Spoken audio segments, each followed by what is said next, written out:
we looked at sustainable development, and when you look at important things about sustainable development is that we are not supposed to compromise the rights of the communities, that is social lives of people, because of us looking at sustainability. Rather, we have to look into other ways of trying to balance the environment, society, as well as the economic development that we plan to unravel. But still, based on that, these three pillars are very important, because when we negotiate outside South Africa, at least we can bring a picture of how South Africa is, so that the world can understand why we are unable to agree to some of the demands, of COP27 conferences and all the guys who are there, because we all come with different backgrounds from our countries there. All right. So hence we say the important things are these here: human dignity and social equity. Okay, justice and fairness, as well as democratic governance. Now you have seen that there are challenges with governments which are not yet democratic, or those which are still, having those draconian laws, against a certain gender, like Iran, Iraq, and some of these countries, Muslim countries. It becomes a problem, because we also look at social justice there. Okay. So as a result, but if it is their laws, even though to them it is fine, but to the world it is unfair to gender equity. Okay, because there are some job opportunities which are only given or earmarked for males, and our female counterparts are not allowed to be employed in such opportunities. All right. But also, you look at efficient and sustainable use of natural resources. Now, I gave an example yesterday about some countries that really rely on that. Okay. Some countries rely on natural resources to survive, and even the economies. Okay. An example is coal, where you find that in countries where it can become bitterly cold, most of the time they rely on gas. But if gas is unavailable, they have to still continue relying on coal. Okay, and obviously that emits a lot of carbon into the atmosphere. Now today we are talking about climate change, where we see a change in the water capacity in the sea. You have seen with mudslides in other countries, Pakistan and those other countries. You have seen water overflowing from rivers, things that, some it was the first time they see such things. Some it happened long time ago, thousands of years ago or hundreds of years ago. So today it is frequenting our planet. That's why now it is important that the world comes up with greenhouses and things like that, but also protection of the ozone layer. The ozone layer, the layer that we are living in, where we find all the gases there, carbon dioxide, oxygen, and all those things. Now, the sun, when it is hot, okay, there's a balance between how hot the sun can be and how it reaches the earth. Okay, because of these gases, they form like a bulwark. Okay, so the sun should not burn the earth to dust. All right, but now once we erode the ozone layer, once we erode that bulwark, then the sun rays can penetrate so strong onto the surface plate, onto the earth, that it causes the water levels to rise. Okay, but also it disturbs the normal climate that we normally experience on Earth. And as a result, it causes things like, unusual rainfall that we experience, overflowing rivers, disturbance in the temperatures of the soil. Some plants are affected, animals are affected, felt fires. You've seen felt fires in the Amazon region there in America, in South America, but we've also seen that somewhere that other side of California, So, and then we start having all those hurricanes and things like that. Okay, countries that never experienced that, they start experiencing high, temperatures and some very low water levels, and then they start experiencing droughts and things like that. Okay, now all those things, the world is worried about that. Okay, that's why we talk about efficient and sustainable use of natural resources. Let's sustain them. Let us not erode for our children, grandchildren, and great-grandchildren, so that we leave the world a better place. Okay, but also, when you look at our socio-economic system, we say it should be embedded within the ecosystem, and because we really depend on the ecosystem. Okay, we need agriculture to get food, right? Even though we have got scientific method of producing food, and poultry, for example, where you can breed chicken using machines and things like that, eggs, but the thing is, they are not as healthy as if it was natural. All right. So we also have to look at that. Today we have got diseases that never existed. So the question also is that one of the use of nuclear products. Okay, how they affect nature, how they affect health of people, how they affect plantations, how they affect the climate, and things like that. Because we must find out when these spaceships are tested, or these missiles are tested, the radiation that is from these missiles, how much damage do they cause?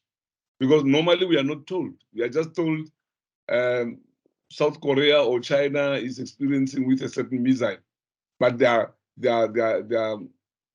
exploding it somewhere in the Atlantic or somewhere in the, but obviously the wind will push that radiation into that thing, into residential places, and we will not be aware of that. Okay, then we start experiencing diseases that never existed. If you look at the ice level, because normally at Iceland and those other areas up there where it is bitterly cold, nature has put it in such a way that there should be ice. Water should freeze so that we only have water that is necessary for animals living in water, but also for rivers to flow, but also for rain.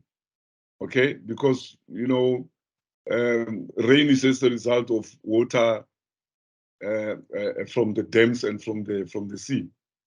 Okay, because it evaporates and then forms clouds up there, and then from there, because of the atmosphere, cold and warming up, and then that that comes down as rain. All right. So as a result, you can imagine if then the sea is disturbed, we start having disturbance in the rainfall patterns. Okay. But also when you look at, when I was talking about ice, that our oceans somewhere up there in the Arctic and Antarctic, it's ice. Why? So that the water levels should remain stable. Now you can imagine once the ice is melting and then it turns into water, the water levels in the sea will do what? Will rise.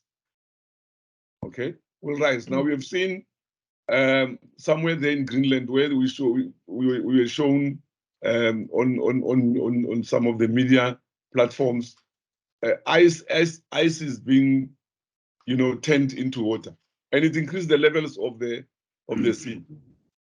As a result, then you have sometimes the sea, because you can see the sea is controlled by the winds, and when winds push the sea can, rise, and then the next moment you find that all those areas which were next to the sea are covered with water, because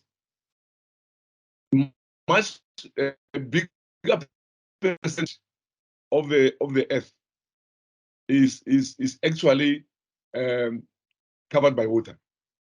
All right, we have got more water than the crust of what we call earth.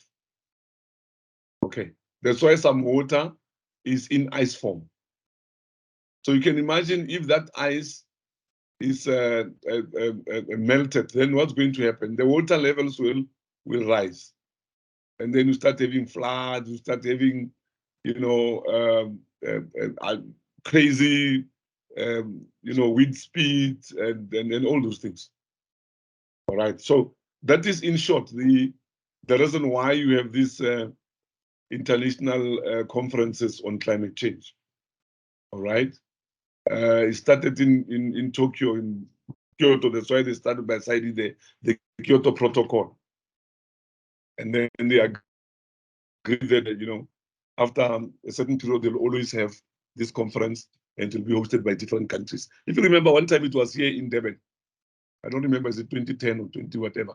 It was here in Durban. We hosted it also here in South Africa once. So as a result, these guys discuss all those issues. All right.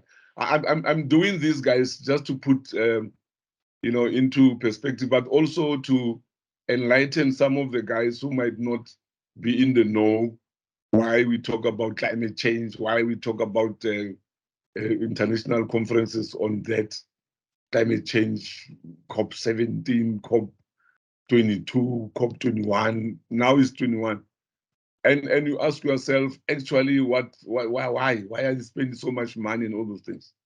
You see, is to try and save the earth and save the world from itself, from being extinct. All right. Otherwise, then you will start having all those funny winds and the thunderstorms and right. So, guys, I think I've said enough on that. Now we were on. Can I ask one question, sir? Yes, just ma'am. one. Yes. What you are saying makes a lot of logic.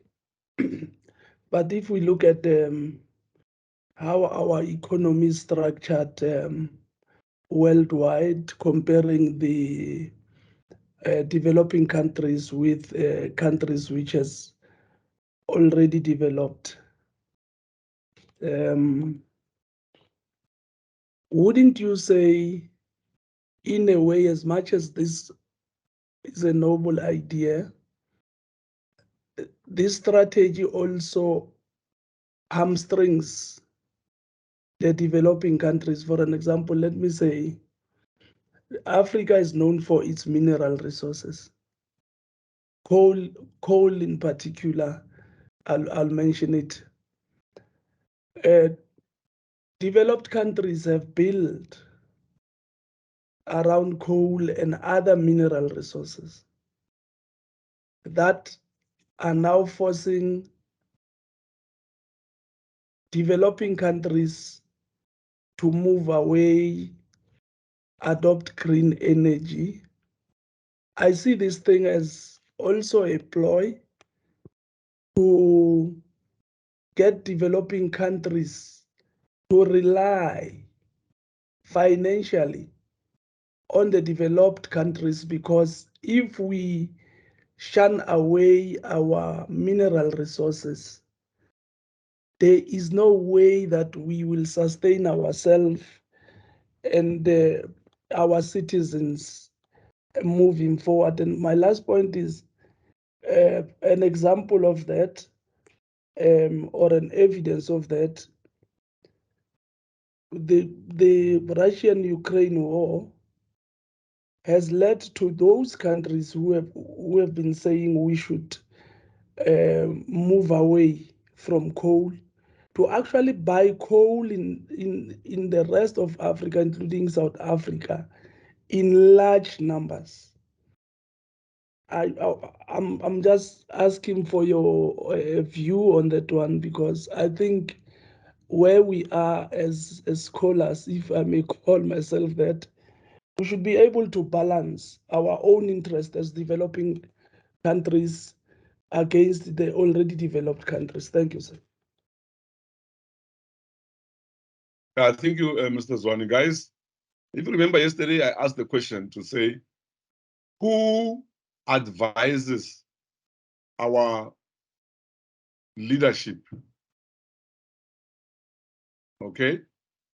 These ministers of mineral resources, ministers of what, and our president. You know, what is the vision ahead? All right? Yesterday, I even put it. I said, these countries have developed a long time ago, and they were using the very same minerals. Okay? And now we have to rely on them, because if we don't use coal, if we use renewables, how much energy are we going to get from renewables, and where are we going to get those renewables? Who will be exporting those renewables to us?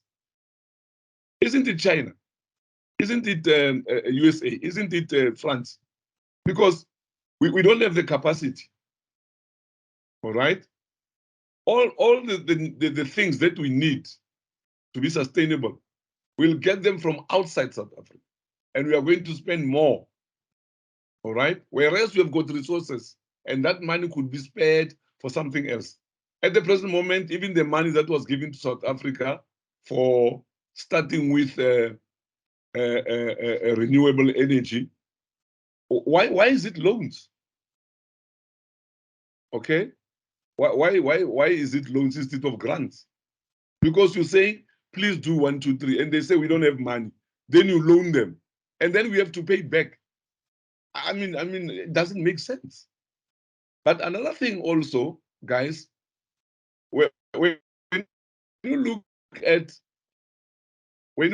the very same countries, is America a signatory, for example? Okay, they are refusing on certain issues to say no. Okay, we can emit so much. We have got industries, we have got whatever. We are still thinking about it and things like that. They are giving this conference a tough time. It happened here in South Africa when we were hosting. They were saying no. And the other thing, we start relying on them, and whereas they are taking minerals from us. Okay, now, when Muammar Gaddafi was still alive, there were sanctions against Libya. Okay, as a result, he couldn't get loans from the World Bank, from all these international monetary houses. Okay, so then he didn't have any loans to repay. Okay, and they had to self-sustain, to look at how they can, how Libya can succeed and continue, you know. And that's why there was that lineage towards countries such as China, such as Russia, because the West was saying no, it's okay. Look at Arafat, what happened? Okay. Look at Fidel Castro, what happened? I mean, for so many years that they were under, they even froze their assets, internationally, because they were said to be funding terrorists and things like that. But because Castro was saying, no, it's not in our country. Okay. If you remember the wars that they fought there, okay? And Castro was a soldier. He was saying, no, no, no, no. This is for our country. No minerals are going out of this country. When you come here, what, So as a result, how did they survive up to today when we are starting to send people to go and study medicine in Cuba? When we need some of the technology from these countries. And look at South Africa itself. How strong was South Africa when South Africa was under that thing, disinvestment drive? We had two rents, if you remember. We had a financial rent, we had a commercial rent. Okay? So when you buy from outside, you shouldn't buy at a level of you being in the lower rank of society. Okay? Then it can be expensive because no problem, you got the money. All right? So which means when these business people as well as industries were importing, they could negotiate the tariffs based on the commercial rent strength. Okay? And to say, okay, fine, this is the equivalent, the rand dollar exchange. Okay? But the rand, which one?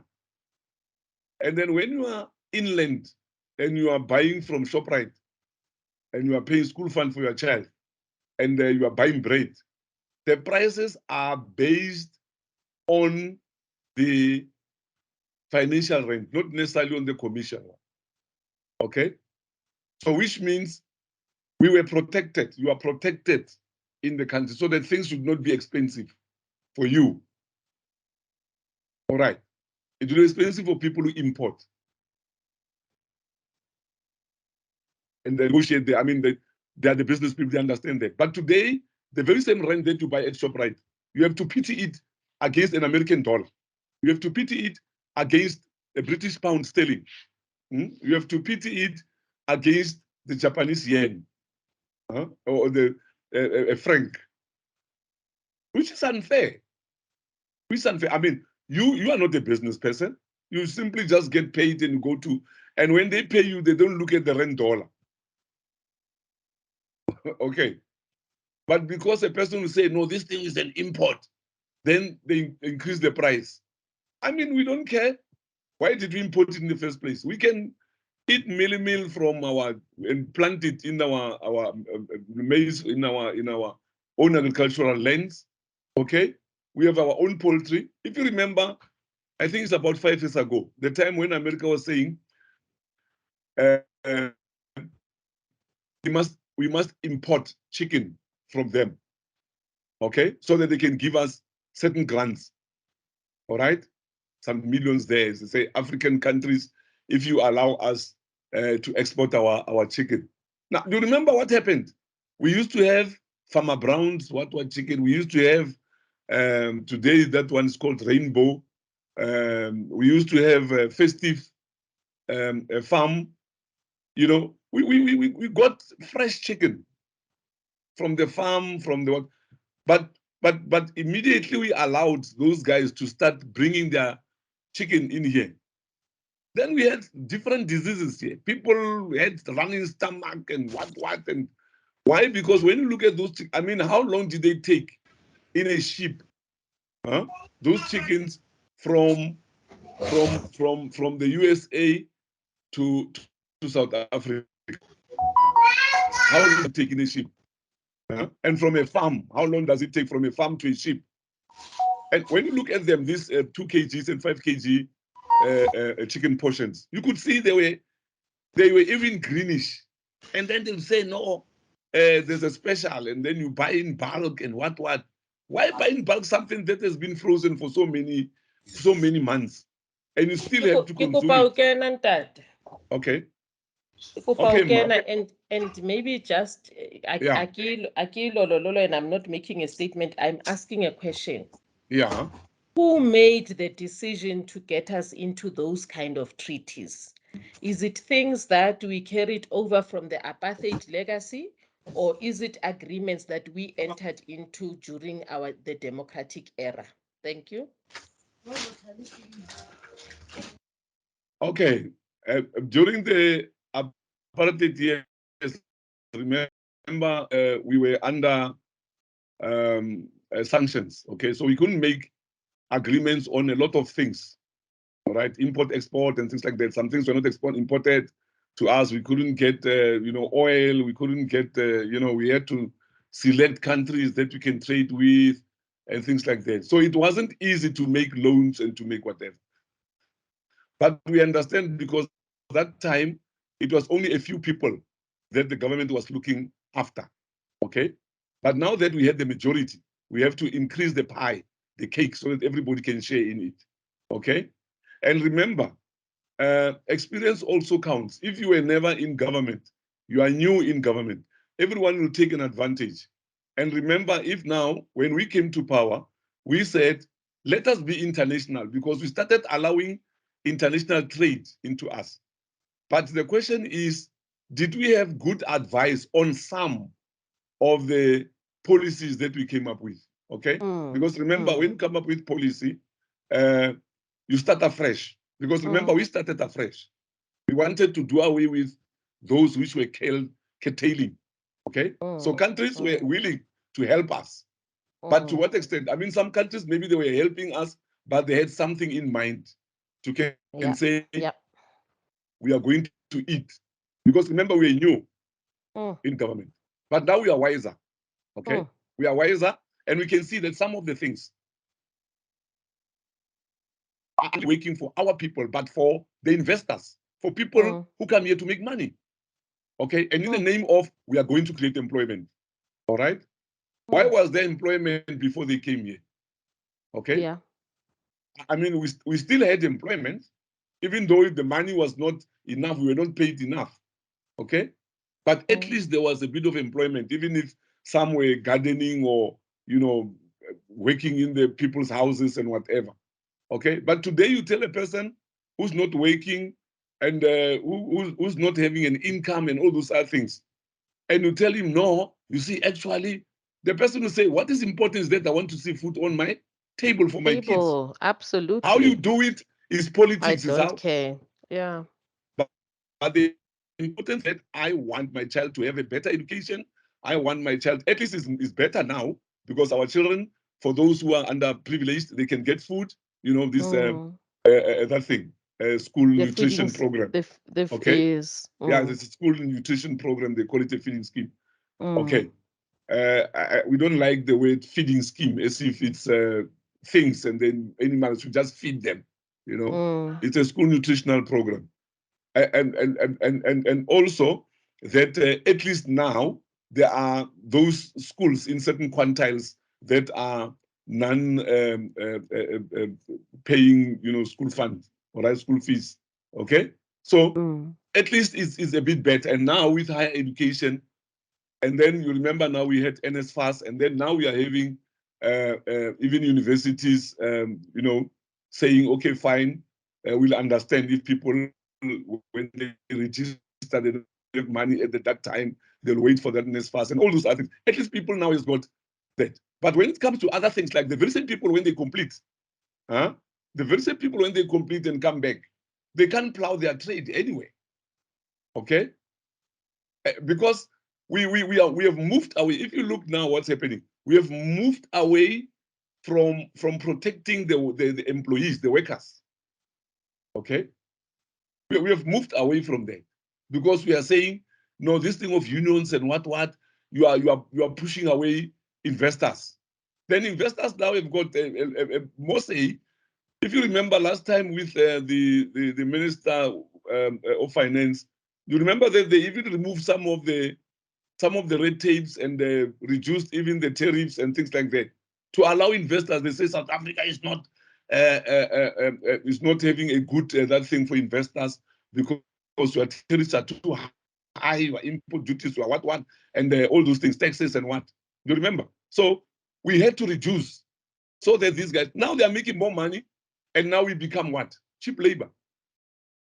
Okay? Because the same money that you are paying to a person in South Africa, you can't pay the person in your own home that amount of money. All right? Even though we know we've spoken.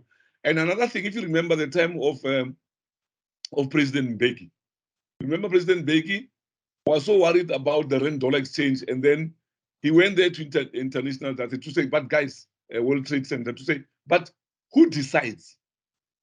Who decides whose rand or whose that thing should be at what level? Exchange rate, huh? Our currency. Who told you that? Why are you saying our rent is by so much? How did you calculate it? Remember, he's got a master's degree. Remember, from the University of Sussex, in Britain. So he's an economist, Thabo Mbeki. So as a result, he was able to go there and say, guys, no ways. The only thing that maybe the mistakes that he made was that one of blanket privatization of some of the assets, you know. And when you privatize, you say, no, we want people to, but did it work the way we had, what we had in mind? It did not, okay? Because there were a lot of fronts. You'll find that the very same person of color with a lot of money will then use us of another color because of the triple BEE. And then you'll be happy only to find that you are a front. That's not your company. Okay? And we only realized that later, that other people did not really own these big companies and things like that. They were used by other people with money. So many things. That's why we are saying sometimes we have to go back, guys. We have to go back. I mean, they say, yeah,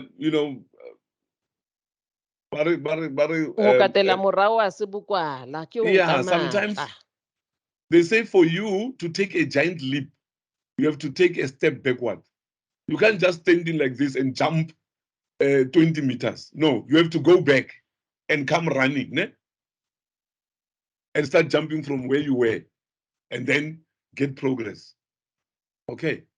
You get people with a triple jump or people with a long jump. You can't just jump from where you are. Even the people with high jump, they come running first. But there's a point that they mustn't cross. They must start jumping from this point. But they can't just jump being in that point. They have to go back. So even in life, when things are bad, I mean, let me just put an example, but I'm not referring to anyone because I don't know about your background. But you look at a person who divorced, okay?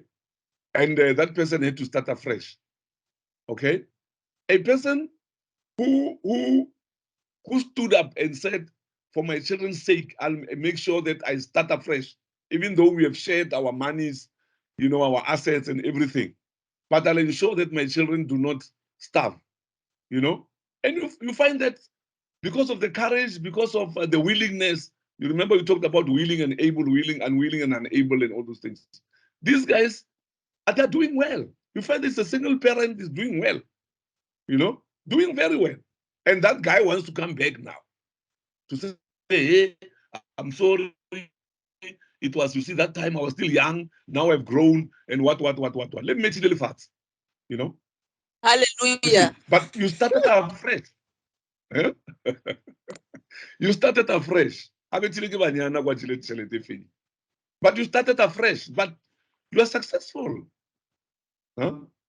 So that's why I'm saying sometimes it's never late. It's never too late to start afresh. It's never too late. I mean, at the present moment, we've got people who are over 57 or 58. You are left with some few years to be on pension. But those people are still busy with their doctoral degrees, with their masters, they're studying. And people are saying, yeah, you are improving your obituary and what. But people are saying, no. I'm going to use that. I mean, look at my age now, and and Genesis realized that because they were calling me, this time, that time. Sometimes they don't call me, sometimes, but they realized that no, we need this person because we call him so many times, because of the knowledge, the skill, and the qualifications that he has got. So they called me. I came back. You see, because after I went on pension, I mean, it was time, but the thing is, you can still use them. At Regenesis, we have professors who are above 70, over 70. But they're still doing the job for Regenesis with their expertise, with their everything. But still, we have younger ones who are coming in, and we are encouraging them, to study further and whatever. And we get young ideas from them. We can build, but they build on what we have. Okay? That's why I'm saying it's never late to start afresh. You still have years ahead of you, and you don't know when you are going to us here. All right? So you don't say, no, hey, but I'm old. No, it's just a number, that thing. If I can show you my father, you won't believe it. At 88, he's moving around like nobody's business. Normal, nothing, normal. Still remembers things that happened in 1937, And here we are, and we're saying, why? Yes. Do you understand? So what I'm saying is, South Africa, we have seen, we have tried, we were new in government. We didn't know how to run a government. People who were running with us, the government, they took their money, they fled to Australia, they fled to whatever. Fine, some went to Britain, somewhat. We don't have anywhere to go. Let's sit down and say, guys, here we were wrong. Here we realized that, no, it did not go well. I can do that with a program. You do that with a project when you monitor. And when you evaluate, you can see that this did not happen as planned, that the mistake was here and this and all those other things. And then you come up with intervention strategy and you say in your recommendation, next time, let us do it in this fashion. Okay?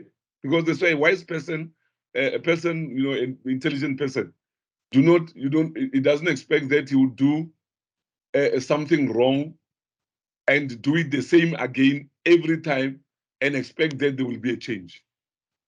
You have to come up with something new, something. That's why we talk about contemporary. All right. Today you have got a lot of things. You have got social media. You have got what. People are still buying newspapers, but not like we used to. Okay, because whatever you want, you can just get into Google. Now my library is there, but when today most of the books that I'm buying are those ones, biographies, like this thing of politics and but a lot of things I can get, okay, on that thing, on other platforms, apart from buying the whole book. Okay, so as a result, guys, we can also go back, and then you'll see when you go for sustainable development, for that thing, for these conferences, we'll be speaking from a voice of reason and being sure that in our country, now we are pitied. Every time we go out, South Africa, we know you need money. Every time we know you need money.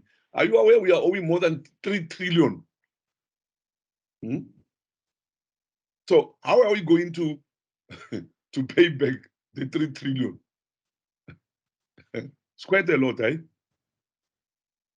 It's quite a lot. Okay, guys, but that is, in a way, as academics, you say, this might take to say, why don't we go back and sit down and say, okay, I allow ourselves to grieve and say, guys, we have seen our mistakes. I think here it was a mistake. Unlike every time we have a person who comes into a position, continues with what the predecessor was doing, and we expect a change. Okay? And now you still have people who are really, really poor, guys. Guys, go to places, go to townships. Go to townships. People are really poor. We give them clothes. to go and sell, you know, do jumble sale. Huh? Because we know they won't wear these clothes, but at least it will help them make some money. Give them shoes, give them this, instead of giving them money. Of course, give them something, some of them food. How many families receive food from food parcels? I mean, you guys from the municipality, you know that when you come with the food parcels, it's queues and queues and queues. Until when? All right, guys. I'm not TT. No. Is it TT or TJ? JJ Taban. Okay. I'm not Dr. JJ Taban. You know? Okay, but let's continue, guys. But those are some of the things that we as leaders in our own right should sit down and think about and say, is it survival of the fittest? Okay, is it survival of the fittest? You know, everybody for himself, God for us all. And then we say we want to fight crime. Crime will continue. Because people, you know, a hungry stomach knows no rule. Now we are going towards the Christmas time. You'll see so many car hijackings, so many break-ins. Already we have started with SBV events, you know, cash in transit robberies. You have seen, we already had 3. So you can see now it's starting, because people are looking at the festive season, they don't have money, they don't have anything, and all those things. Okay, we'll blame and blame and blame. And Minister Taylor will try whatever he can, but really, guys, his hands will be tied somewhere. You can't have every street having a policeman, you know? So it's going to be difficult. But if we improve on the socio-economic status of people, you know, even people, when people are getting less paid, but at least they look up to something at the end of the week or at the end of the month. It's something on the table. It's better than half a loaf, it's better than nothing. No bread at all. Okay? And we can't land it on the 350 forever. All right. Okay, guys. Are you fine? Can you continue, guys? Thank you, Dada. Yes, we can continue. We are fine. Remember, we are just sharing ideas, and we said what we talk in here remains here. Ne? It remains on this recording. No one from outside the Genesis will get the recording, unless when you get the recording and you take it to that person. But normally, you know, we discuss and raise issues and what, but it ends there. Okay, it's apolitical. It's not necessary for political. It's just as normal that thing. Citizens and as academics, sometimes we have to share ideas and look at. You see, sometimes somewhere, maybe one day, you know, something will get up, and life will be better for everybody. All right, thank you guys on that score. So I had,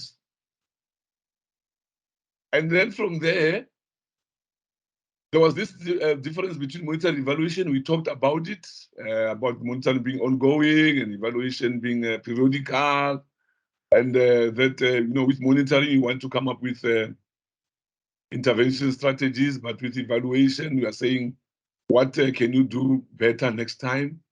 Okay, and you look into, you know, how much you got from the inputs that you had, and as to whether you did realize what you set yourself to achieve, the goals and the outcomes there. All right.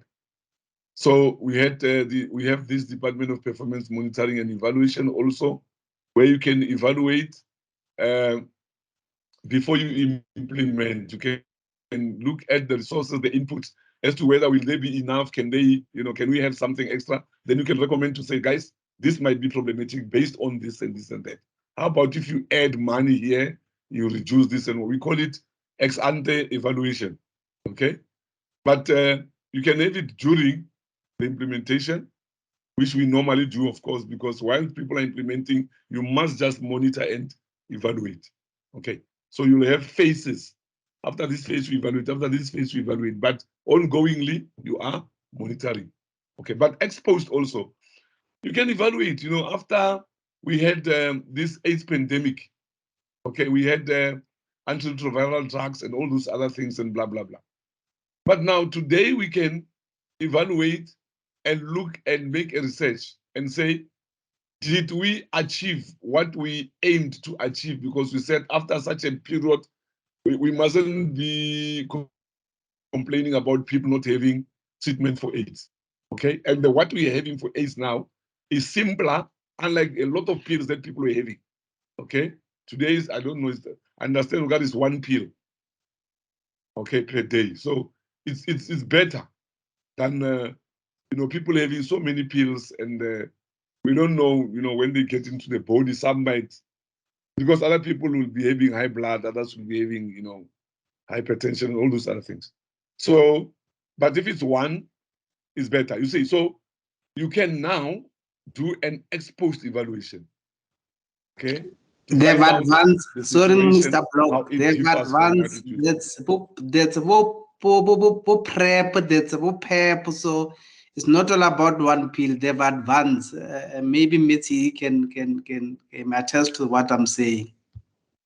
I'm not an expert, but yes, they have advanced, and one of the things is the 1 pill a day, but then there are other new advances. I'm not an expert on HIV medicine. Thank you. Okay, yeah. Thank you, ma'am. Yeah, but I'm just saying that now we can make this ex-post evaluation to see as to whether by the time when we started and all the resources that we have invested into fighting this scourge, how far are we? Did we achieve what we set ourselves to achieve? Okay, we call it ex-post evaluation. Okay, after the process of program has been completed, okay, whether or not an outcome has been achieved. And then you can also come up with the impact. Okay, because remember, an impact is after the outcome. It's a long-term effect, okay, that the output is having on the end user. Okay, then remember we talked about the framework, but also this is the terminology we use.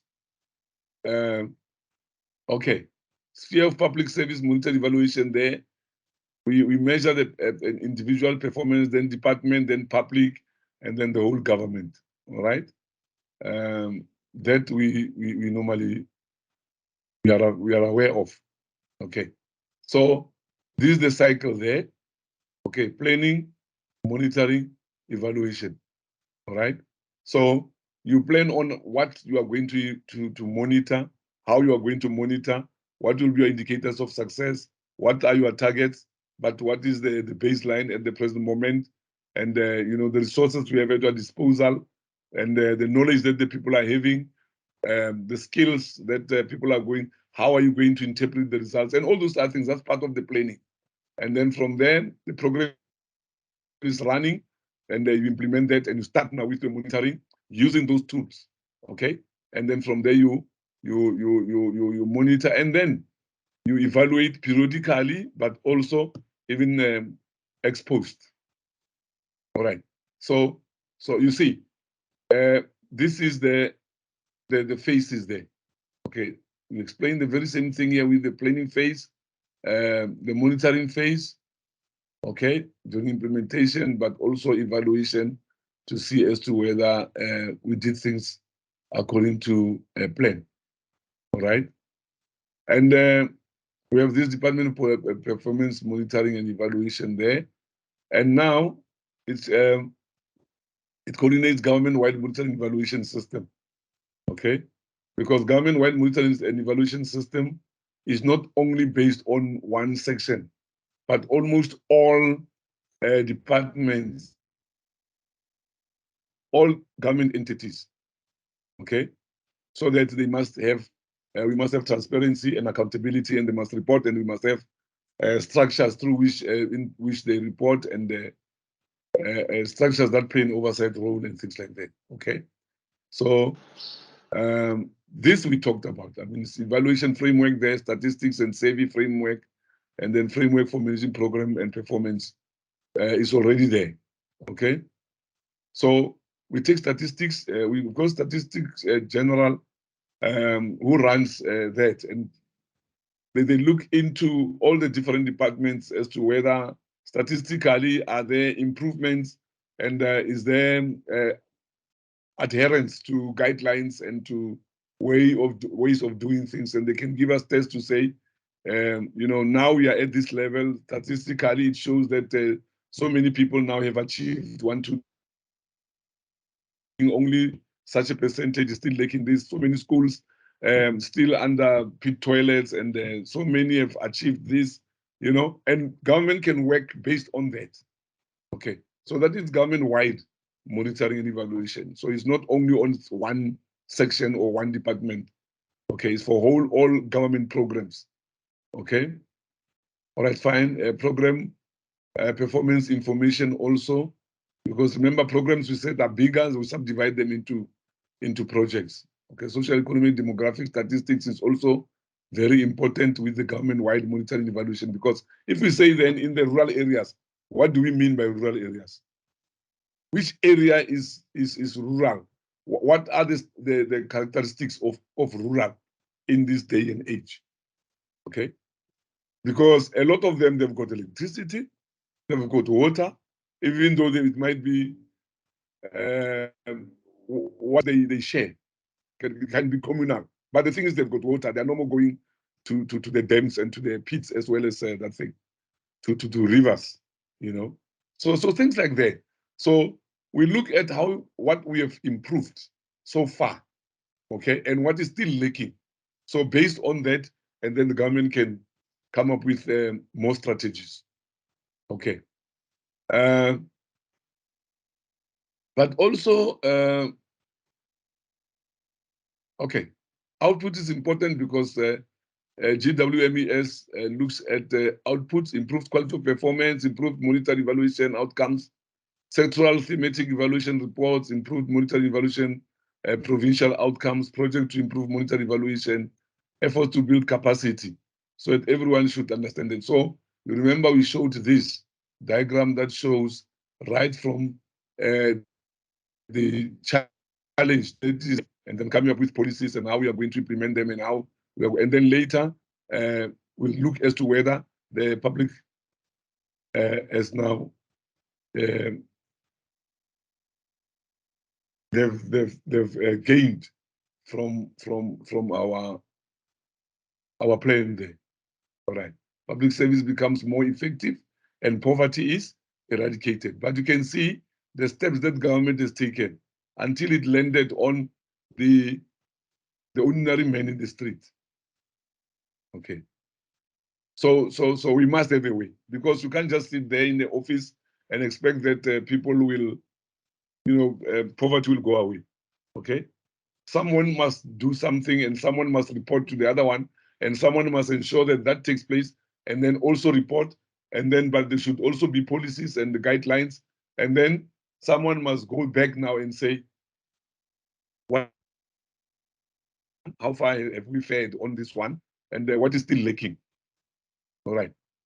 So it's fine. We don't have quite a lot on our POE concerning monitoring evaluation.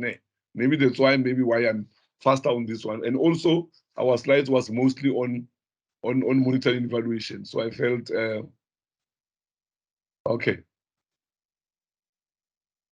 Public sector development framework models, I think we have something on this one. Okay.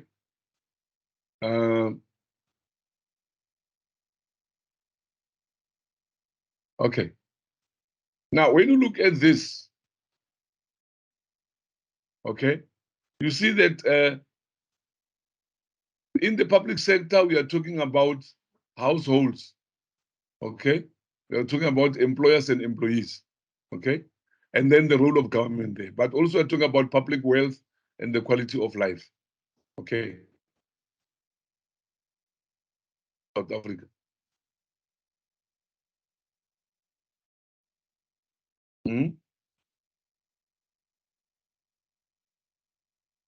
What is public wealth? Is it our people and the skills, knowledge that they have, as well as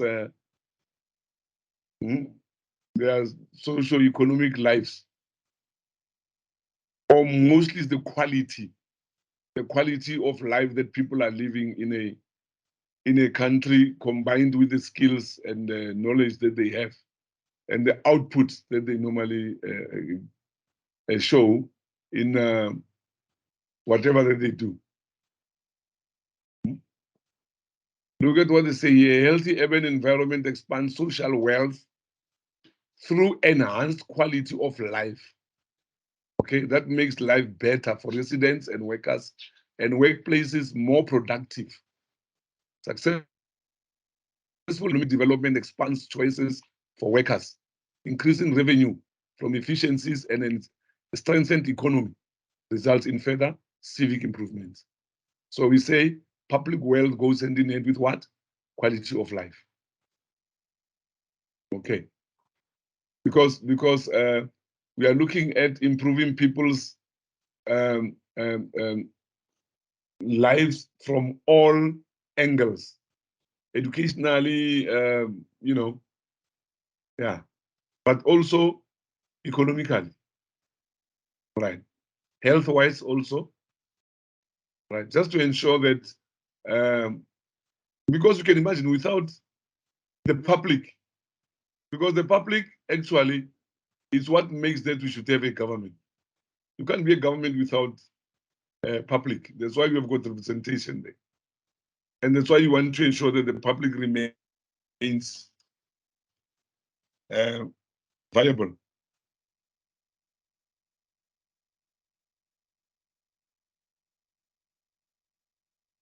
Public development frameworks there, why soundly executed economic development practices promote sustainability? I mean, obviously, without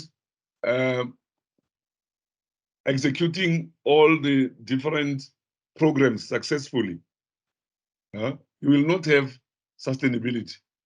Okay. Maybe only few people might benefit, but not the majority. And also, it might not be sustainable. Okay, it might not. You'll find that people who are rich are becoming poorer. Okay, so we have to have that balance. Okay? Because it's easy with high taxes, with high whatever, what, and all those other things. Because you tax these people their private wealth. You know? You tax them, and the services are high, and you charge them more than the people in the RDP houses, and so that money works. You know. And they have got businesses, but those businesses are now taxed, you know, to death. Okay, so they start, the businesses come to an end, to a halt. People become bankrupt and things like that, and and the rest moment those people are no more at that. So we want to sustain, even when we tax them, but we should not strangle them, so that they continue making money, so that they can continue employing people and also rendering services to communities and maybe to government also, okay? But not to become filthy rich and paying less taxes and remuneration to employees and things like that. And then you find that one man in a township is a billionaire, and the neighbor does not even food, okay? The public sector can promote this through what? Support new expanding companies, okay, that have economically sound reasoning for locating there, and avoid the temptation to buy employers, right? But also stay current on economic trends. I mean, if things are changing, your business should also look at new ways of doing things. Otherwise, you are left behind. You remember when you talked about your strengths, weaknesses, and on the outside, you have got competitors, you have got customers, you have got all those. There might be a challenge. They might pose a challenge to your business. Educate the local constituency, okay, on the economic development situation, okay? If you come up with a market within an area, people should support them, because you have got people who are bringing their produce there, okay? When you look at suburbs, you have an area where you'll have a flea market on Sundays, and sometimes Saturday and Sundays. That flea market, people bring their home craft to display. and people start buying. Some even take phone numbers, and they, I'll ask you to also do this for me, and my brother will also need this and what. They expose their talent and their what. But it is the municipality that has come up with that area to say this area is earmarked for flea market. Okay. Obviously, those guys, they pay to be there to bring their craft there, right? But many people will come there. So people should learn to, that's why we say educate them. They should know that whatever that you do is not necessarily that because the municipality wants to make money. Say, for example, if you've got places like Abu Murtele Park, Abu Mutaka in Atteridgeville, when you have got festivals, okay, when you have got sometimes you've got churches who are having conferences and things like that, the municipality is making money, but still the community can go there during, maybe you've got a birthday party, just go there, you pay only at the gate, okay? And then you've got, you can negotiate there, and then you get electricity, you get a cable, you've got bright tents, you've got everything, you've got swimming pools. So you can sometimes just go there as an outing, relax with your children, let them swim there, even with your grandchildren, and you relax. There are swings, merry-go-rounds, bright tents, and you can relax. And it's nice because you get this atmosphere. It's very cool. All right. So if people don't support it locally, okay, and they want to, how does the municipality make money in order to service that, and also to maintain the loan there, to maintain the building, to pay that thing, workers who are picking up papers there and all those other things. That's why you have got even dustbins and things like that. So in a way, it is a way of municipality making money, but in a way, it is promoting economic development, because sometimes people can go there and sell. When you have got events, they can go there and sell food, plates and liquor and whatever. But also recognize the importance of business retention or expansion. Okay, you don't want to strike against a business that's not making that much money, and the next moment it's out of the market, they are no more, and the next moment you don't have employment now, you are unemployed because you were fighting with those guys who brought you employment. So sometimes when we complain about remuneration, we should be fair and look at, are we not killing this business? Are we not pushing these people away from us? All right. But also involve stakeholders. That one is very, very important. Generate, follow, and rigorously update the strategic plan. Okay, obviously keep on coming up with new ways of improving those small businesses which are there. Okay. Foster competitive advantage, promote cohesion among development users, and demonstrate the community's commitment to qualify development and encourage mechanisms. In short, let us say, ensure that people are in the loop of what is going on, and then empower them, develop them. They should know what role they can play. Okay, but also they should know that in a type of government which is capitalist, competition plays a very big role. Okay. Now you can see the relationship there of sustainability plan components. Okay, but it's just those things that we talked about. Okay. Okay, land use, transportation, green buildings, housing accessibility, all those things. I think we talked about that. Okay, and then police. So can we go to public sector development framework in our POEs? Because remember I said, since I'm aware that most people are not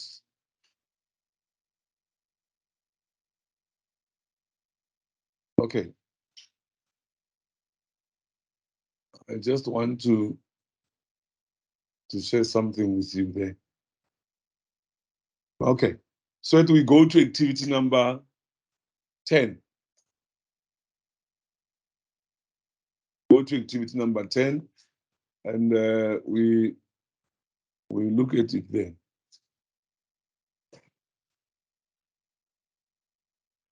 I just wrote some hints for you because some I realized they might be a bit tricky for you to find. That's activity number 10. Okay, only activity number 10. And then 11, we'll do like we did yesterday, you'll discuss it, but I showed you where you can find information. And 12 also, I gave you 6.5.10. That's when you can answer this 12.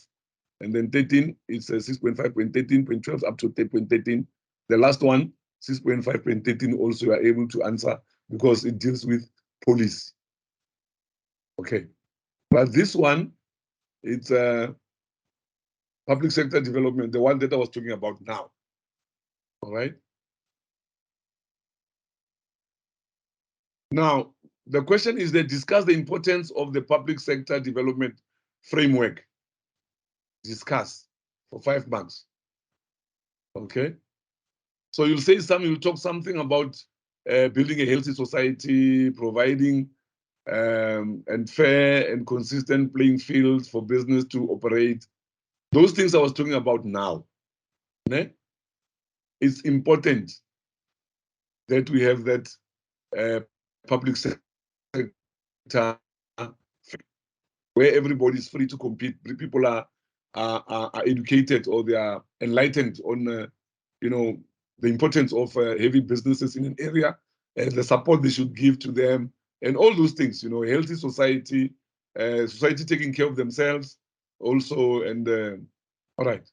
But everyone having a fair chance of also coming up with competition there. Okay, you see, this will deal mostly with businesses within the communities. Okay. Anything that you'd like to add on that one? Discuss the importance of public sector development framework. I just gave you an example of what you can come up with. Okay, so that you don't see others. Anyone would like to add to that? On how you can answer that for 5 marks?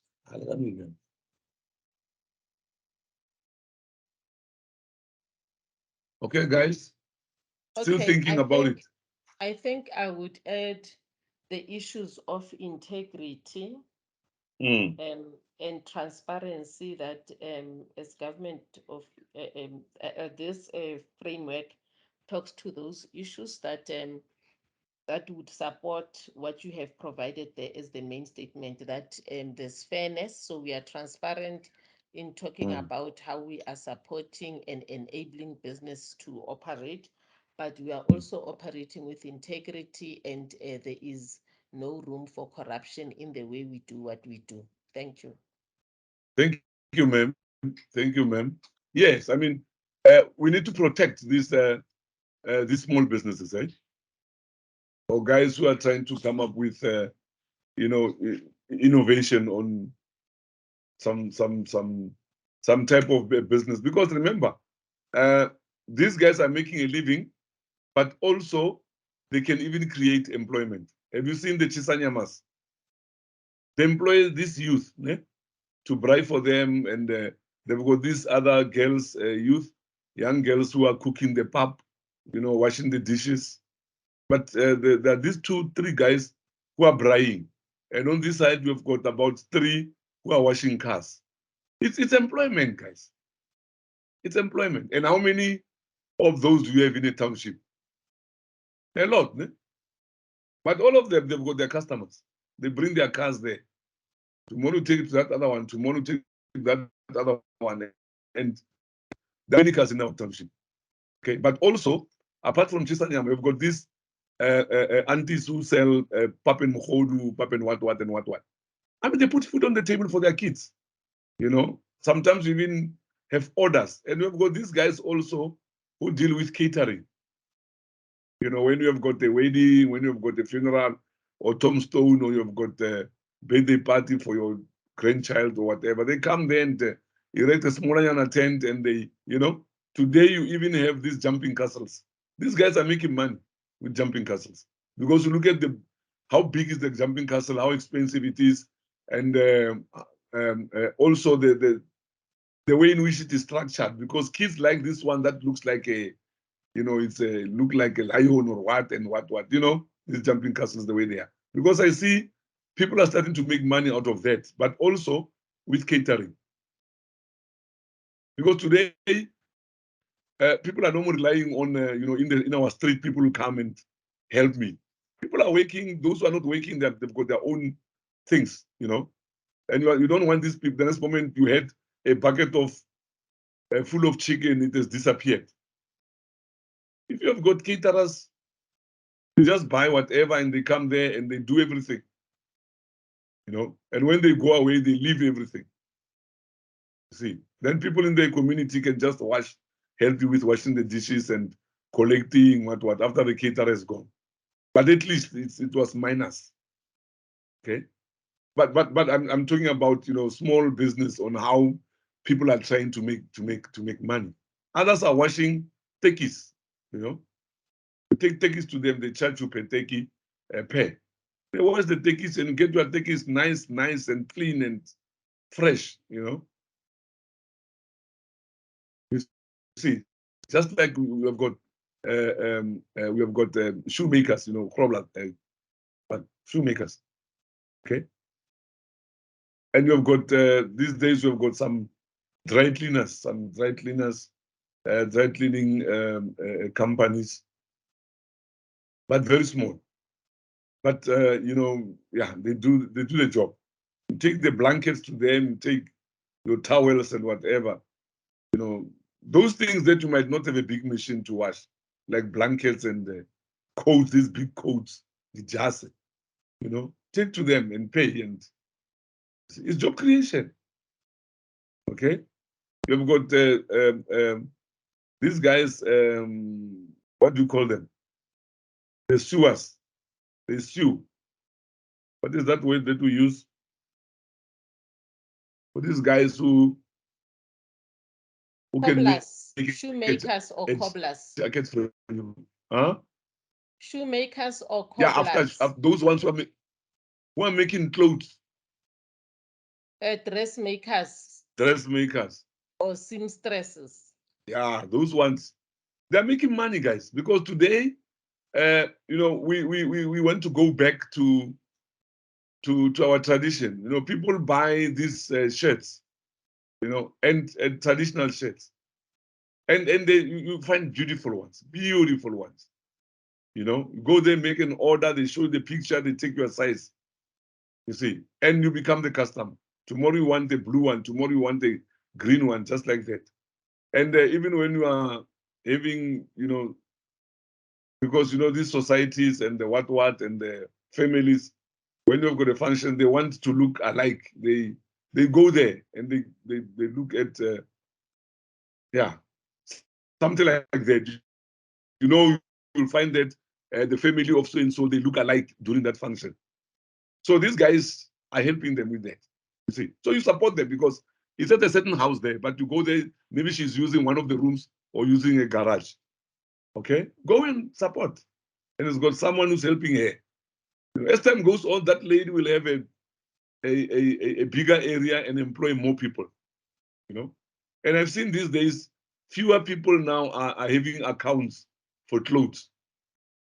So some of these clothing shops, they are closing, or it's few of them now. They close some of the branches. I've seen that because our people are becoming wiser. To say, instead of paying so much money to a clothing shop by account, when you look at how much we've paid, and you find that shirt is long, it's in tatters, you are still paying for that shirt, or you are still paying for that jacket, you know. And it was so expensive. Okay, but I'm just saying that in the township, guys, you can have a township economy. Municipalities can look into how they can encourage our people to do that. I've seen here in Tshwane, there was a time when people were taught how to build, what do you call it, bricklaying, and what was the other thing? Okay, so these guys now they can build you a garage or a wall around your yard, you know. But others can even help you with roofing, because sometimes other people can build the wall, but they can't put the roof. Okay, so you get those people there. So you see, you don't need to go to town to find the person who can do 1, 2, 3. You find them there around the location. Look at the ones with tires, you know, who sell tires, second-hand tires. You don't have a money for a brand new tire. In the meantime, you use that one. It's not that bad, you know, at least for about a week, 2 weeks, 3 weeks. Then you can buy a fresh one maybe after your salad. And you find that sometimes you drive for about 3 months with the same that tire. But it's unlike if you don't have your car static there, and then you don't have tires. You see, and you don't have money to buy a set of tires, all 4 of them in the spare wheel. All right? So those guys are making money. You get the puncher now. You go there and they simply just stop the puncher and or apply gator or whatever that they use. And from there, they even have got a compressor. They pump your wheel full again. Then you drive. You see, there are many in the township. All right, that is township economy. That is trying to, you know, to encourage people to come up with ways of taking care of themselves there. All right, so you can add whatever that I talked about, the way in which you are going to understand. And here, second one, demonstrate an addition to a discussion above.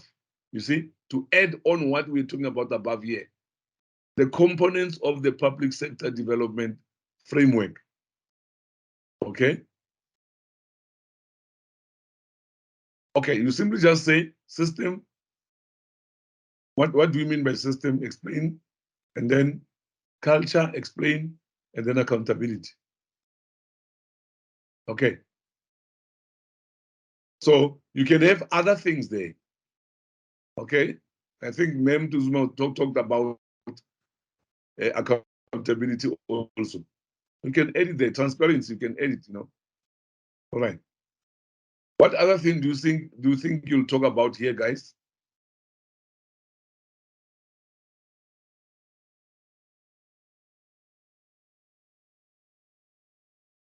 What other things can you include there?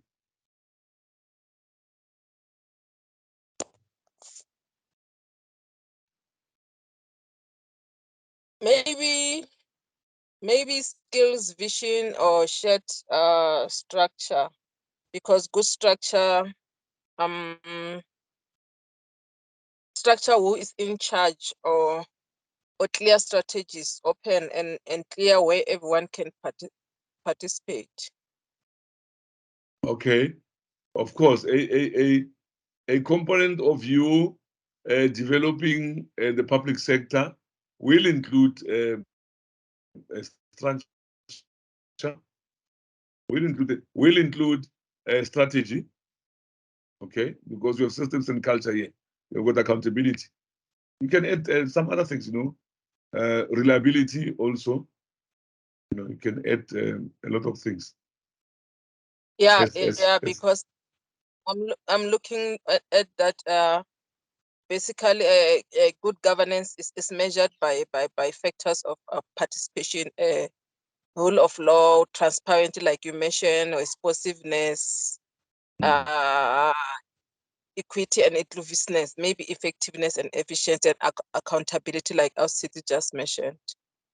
Yeah, and equity also. I like equity because you can see today that even in the townships, even with these guys who are salons, you find that the guy is cutting the hair and in the dyeing and relaxing of the hair.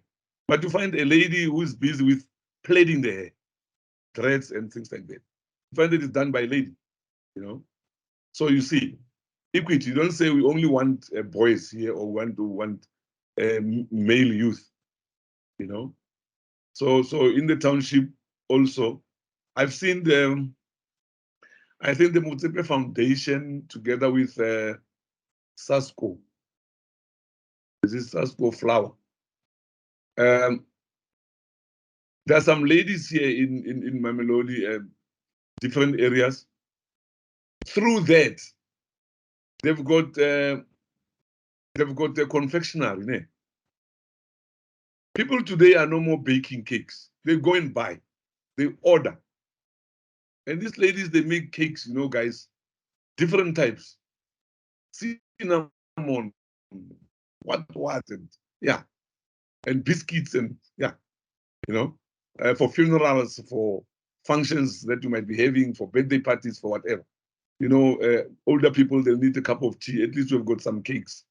Even when you have got something in your family, a relative somewhere in another area, you go there already. You have got a bucket full of scones. You know, it's something that you are going to present there.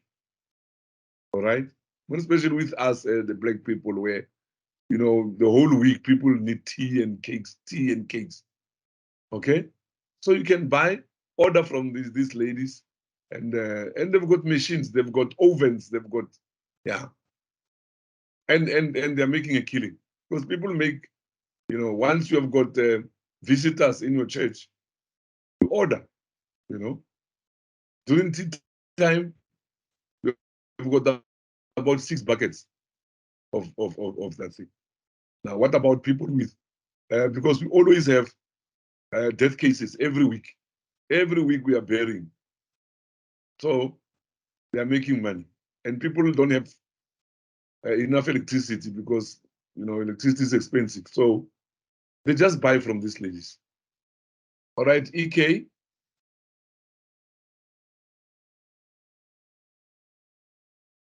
EK. Thank you very much. Good morning. Good morning, colleagues. Morning, sir.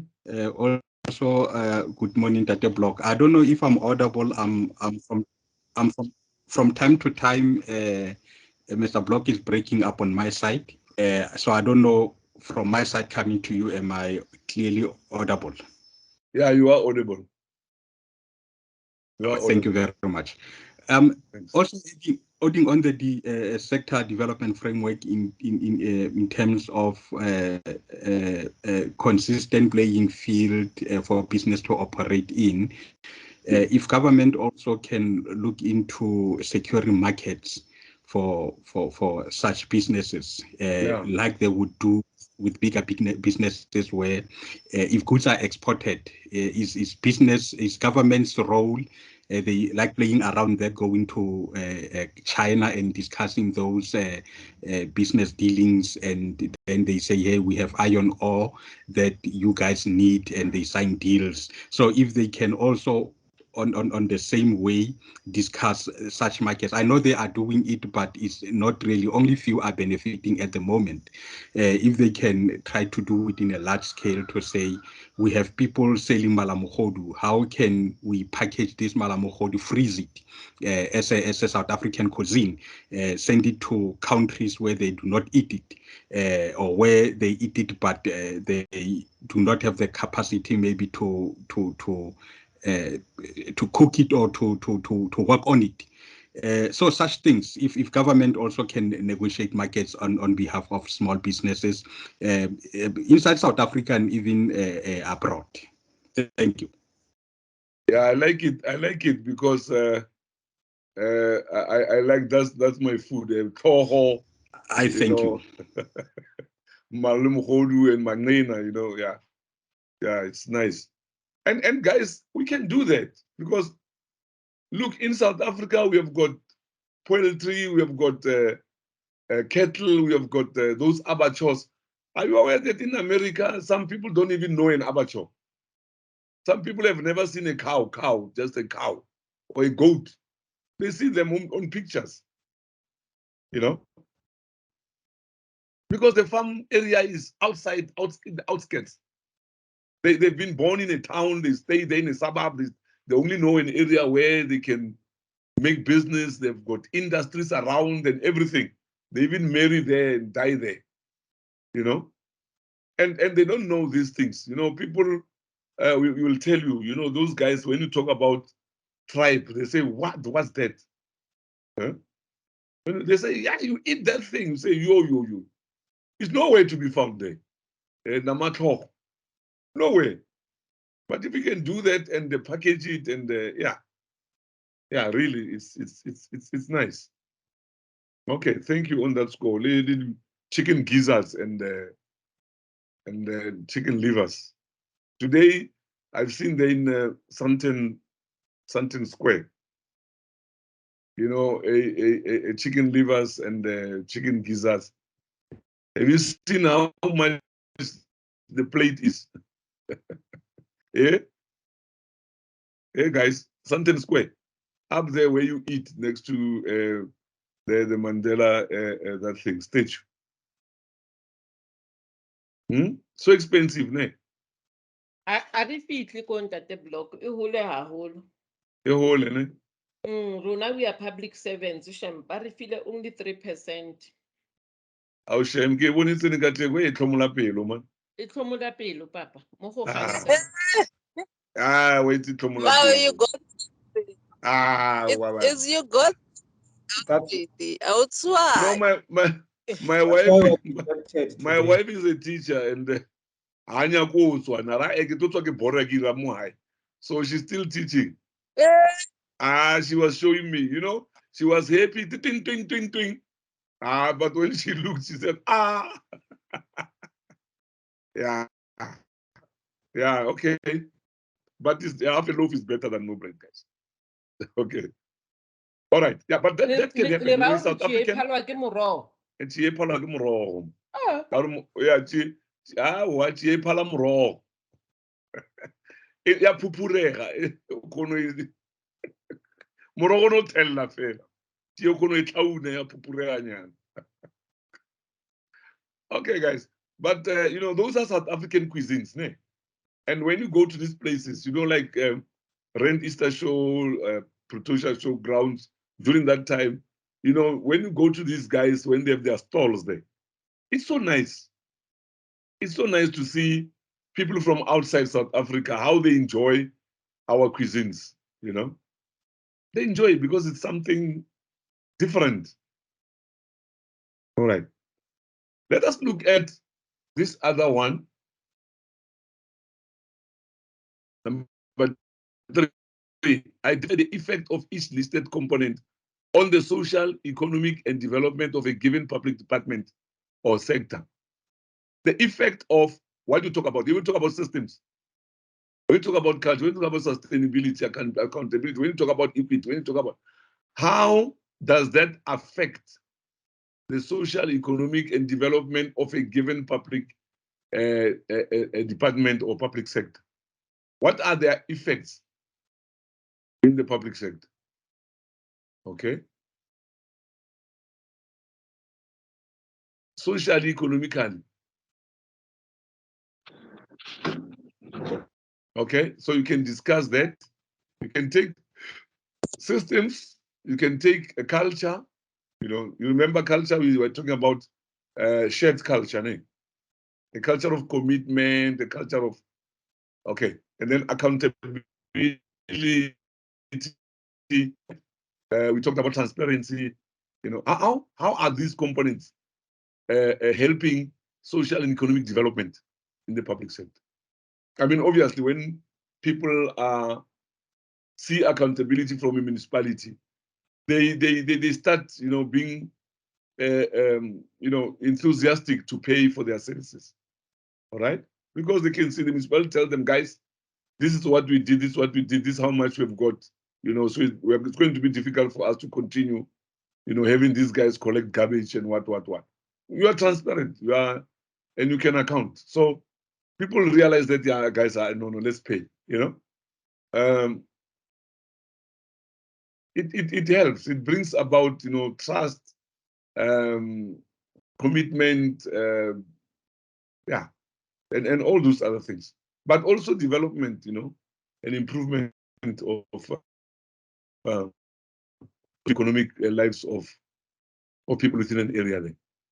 Okay, in the public sector, but also in the department. I mean, a department will run smoothly once it has got all these systems in place, you know, a shared culture, accountability, you know, sustainability, equity is maintained, and, you know.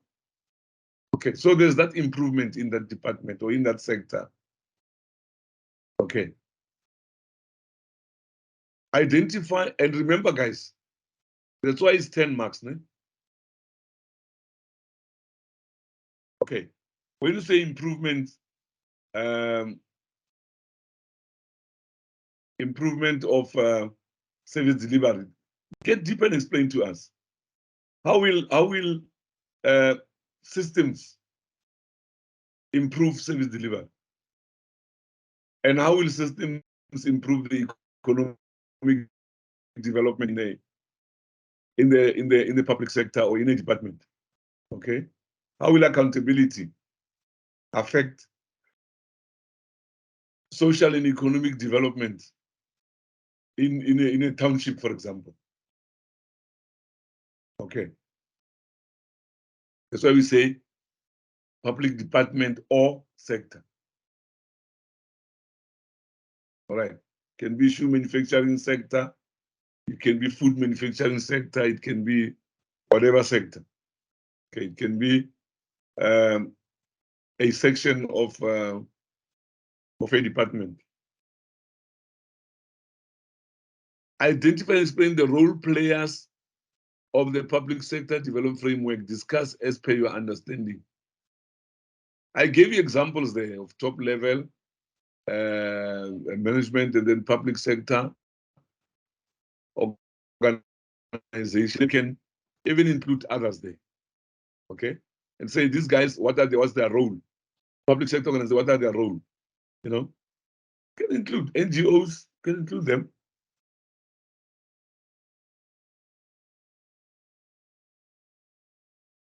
Okay. What other things can you talk about here, guys?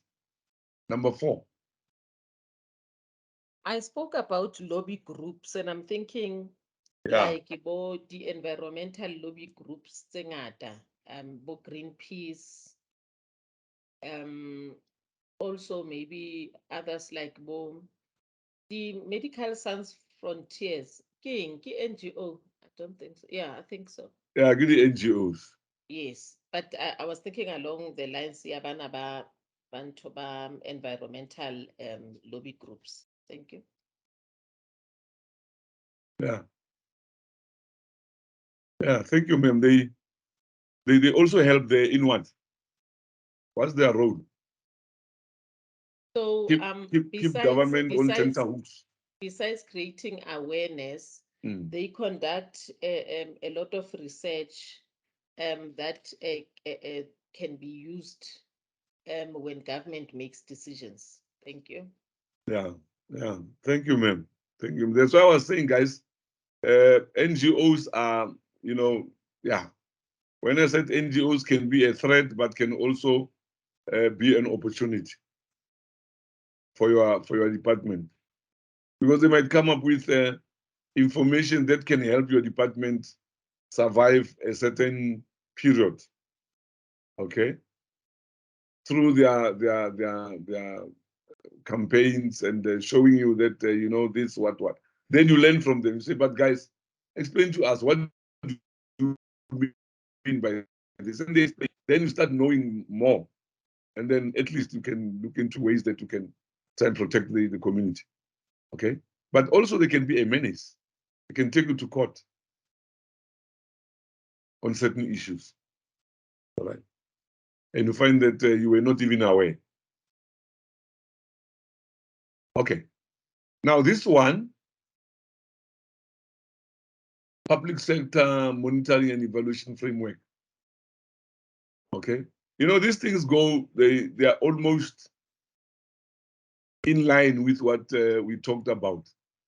It's just, look at this question. After studying 3 conceptual frameworks for public sector program implementation, which do you think would be most applicable to the programs implemented in your organization? So we look at table 10, 6.5.8, page 97. In other books, National Evaluations, the 2017 to 2018. There's that table there. Please look at it and look at how you can answer this question. Okay, I said what page? 97. You said page 97, but okay.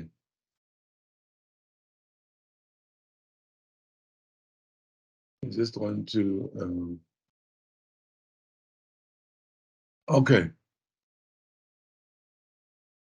Can you see that? So look at it and look at how you can coin your answer.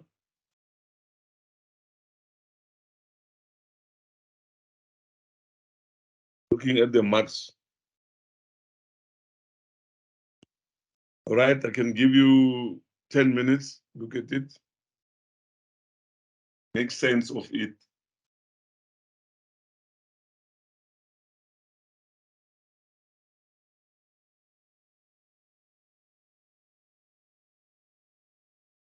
Anything, guys?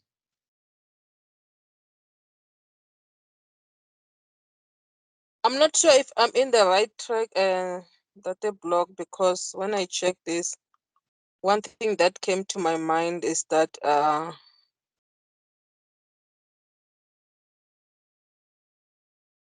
the monitoring and evaluation as part of the management functions.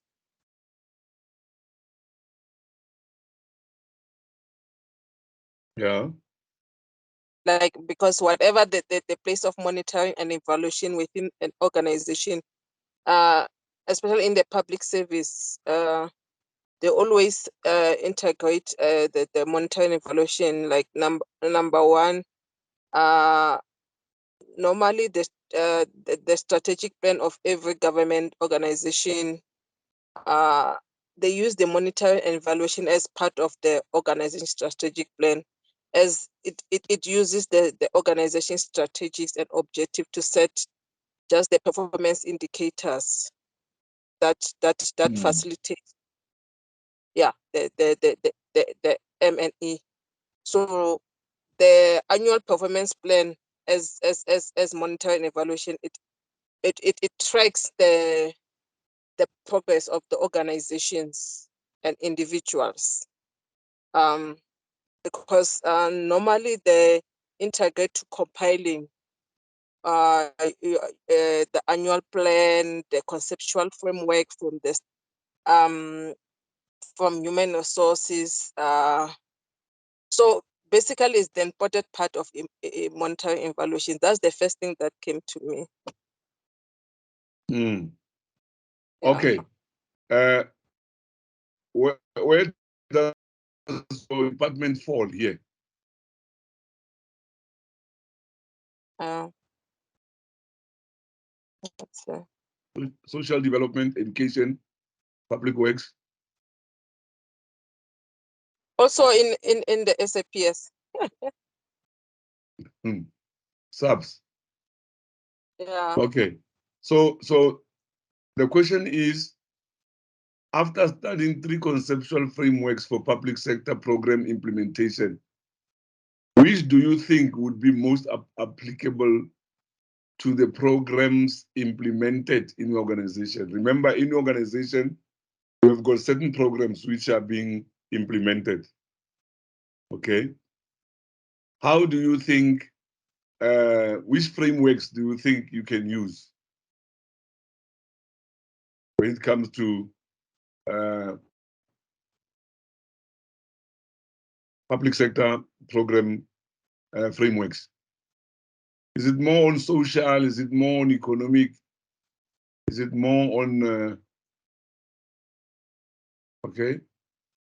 Ntate Block, I found it confusing because, okay, yes, so we can go into the social, we can, no, the economic. Oh, we're not celebrating. No, Okay. no. I can make a more because it's yaka. But Okay. I was looking at the one year evaluation of integrated strategy for the promotion of entrepreneurship and small enterprises. Yeah. This could, excuse me, this could work in a Gauteng Department of Health's plans, because it aligns with strategy number 6, which talks about a township economy. So I think that's the one that we could align with. Thank you. Okay, thank you, ma'am. The other guys, what are you saying?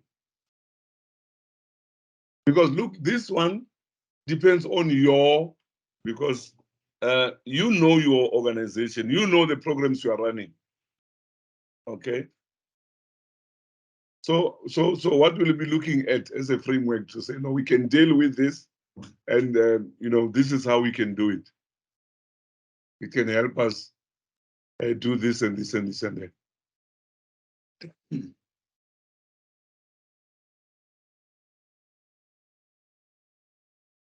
Anyone?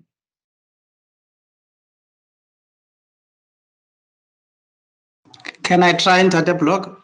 Yes, sir.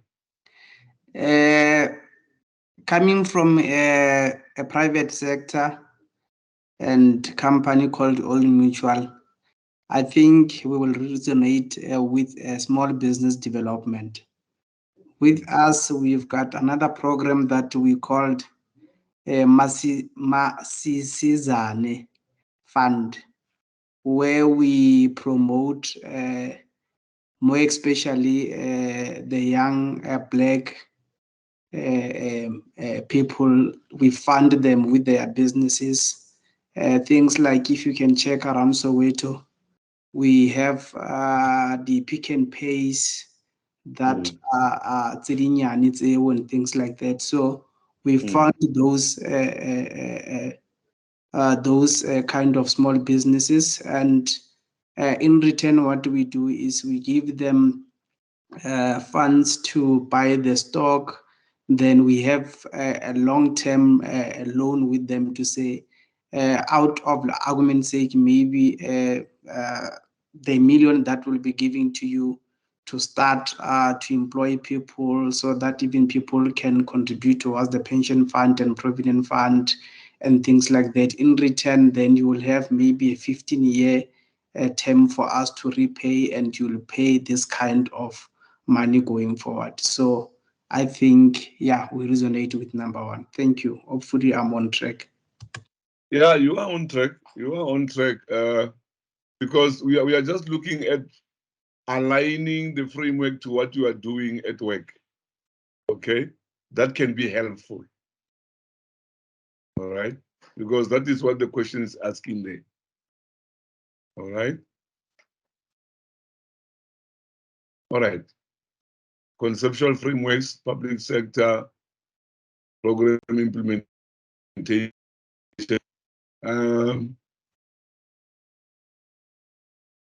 But guys, you'll have to get deeper for 10 marks. Ne?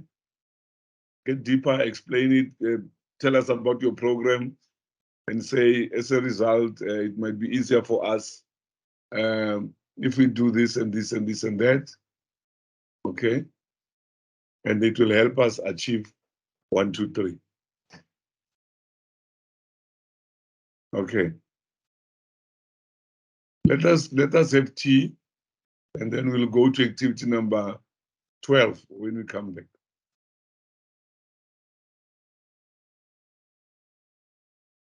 Is it fine, guys? Let's go for tea. Yes.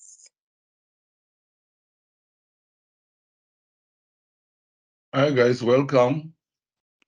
I got a message. I'm sorry about that. Let's wish that they arrest the culprits. Hey. These boys, man. Ah, You it's can too say much. that again, that these boys, shame. It's too much. Really, it's too much. You know, here in our area, almost every second day, pa, pa, pa, pa, pa, pa, pa, pa, pa, pa, pa, pa, pa, pa.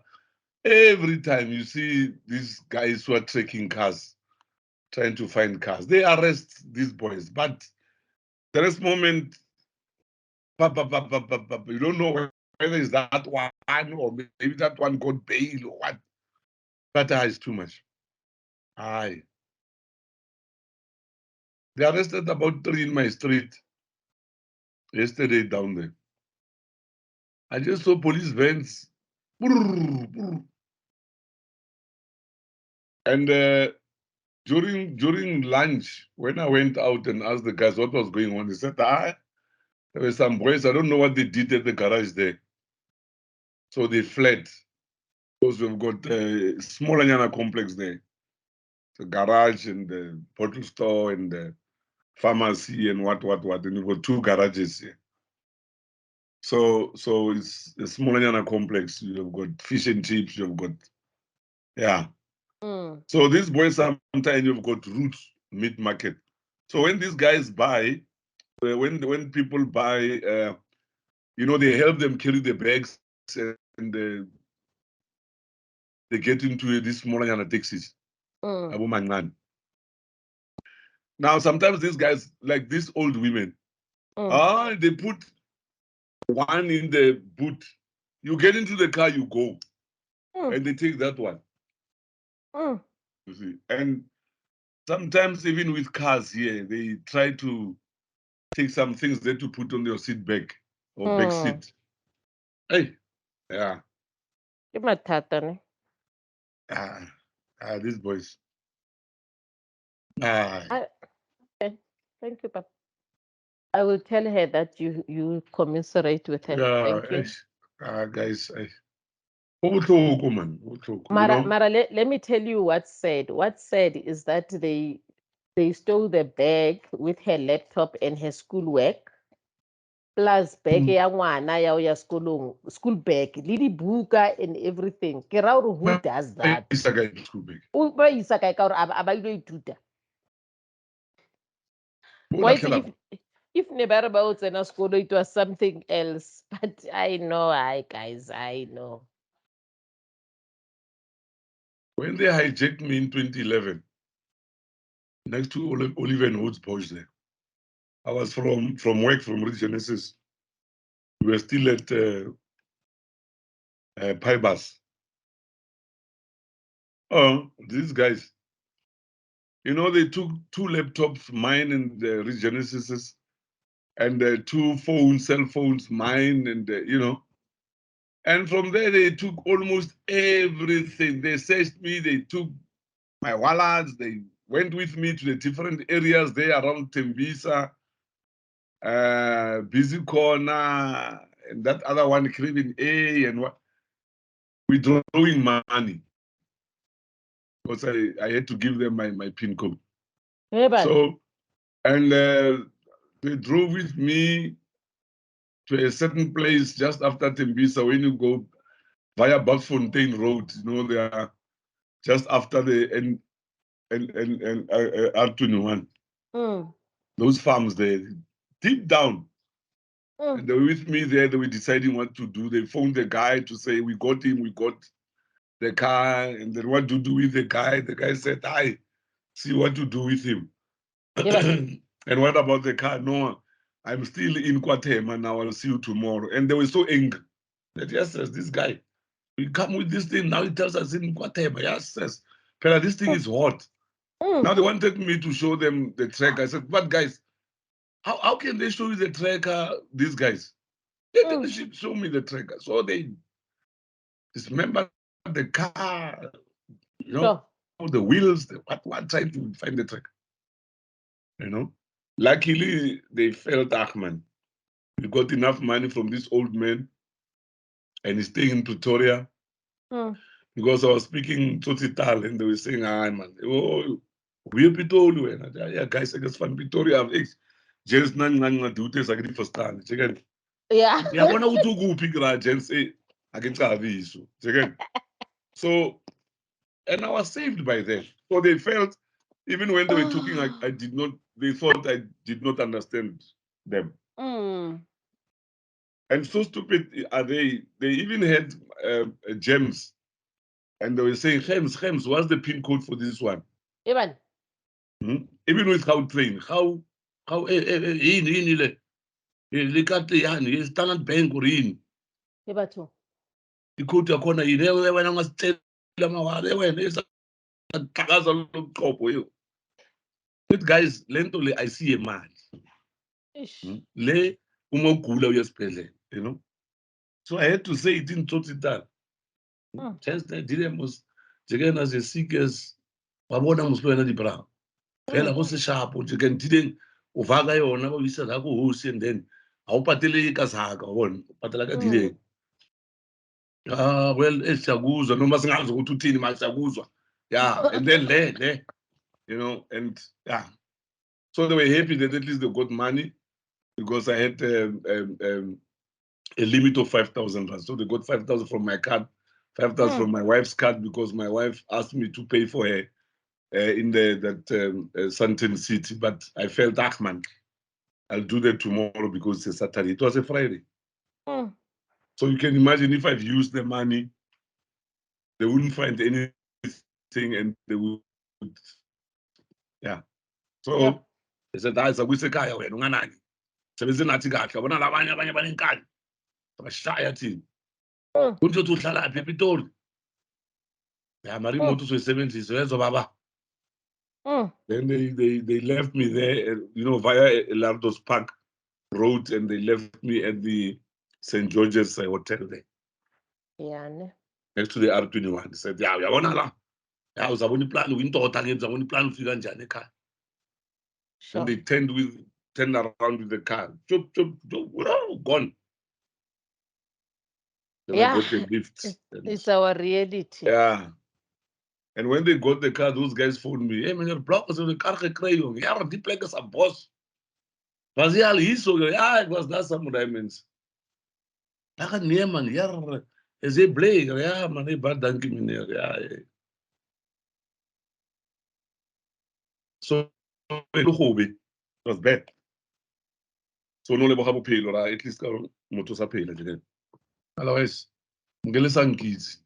Yeah, ke nnete a re lebogeng bophelo.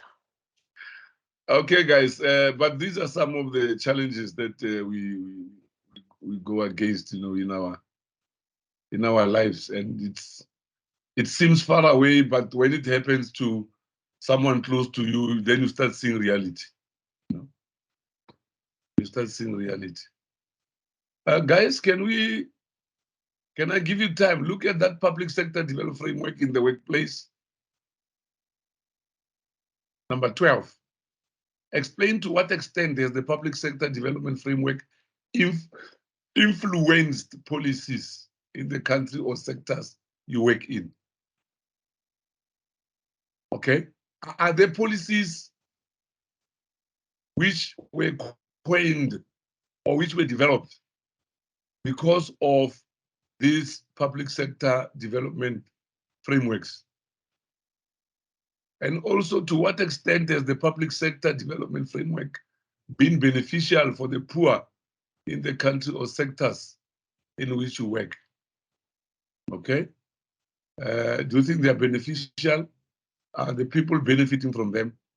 What features and elements of the public sector development framework have been particularly valuable in the fight against poverty?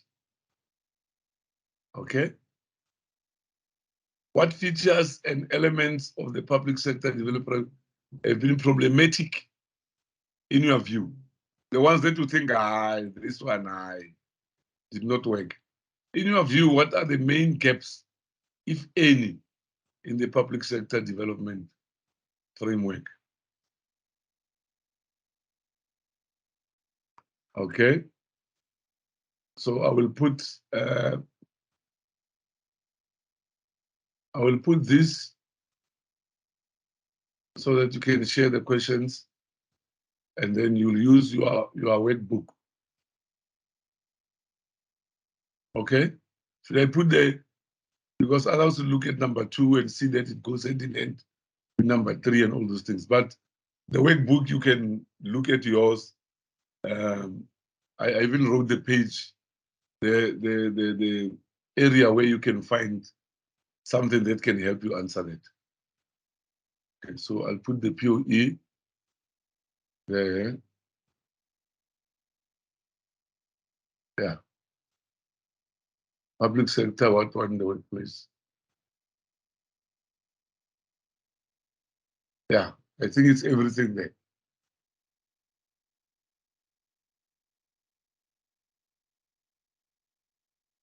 You can even put it this way. Okay. So guys, I'll give you time to look at that and see how we can tackle it. Go to 6.5.10 and 6.5.11. Colleagues, just a question, because I think it's me and Tatezwani, we're having a different document. So I was just confirming 6.5.10. Is it policy making? Just to make sure that we are on the same page. Or maybe if one can maybe provide me with what is the heading there. I thank you. Colleagues, am I audible? You are very audible, Ntate. Ke no ba ke sa tsebe hore ke o thusa jwang. O re 6.5.10 ke hold on, I'm opening the wrong document. Learner guide. Okay. Sorry, sir. Just a second. Ne? I was just Okay. looking through my learner guide to make sure I've got the right thing. Oh, you. It's actually Oh. public sector development framework model. Yes, I see. 5.10. Abuti, ke kopa hore o etse so. Can you drop your email on the group? And then ke tla ho romella the learner guide that we are using. O re ko wena le Ntate Zwane? I think yesterday it was me and Tatezwani. Okay. So just drop your email on the group. Ntate Zwane ke na le yona email ya hae. Ke tla le romella yona.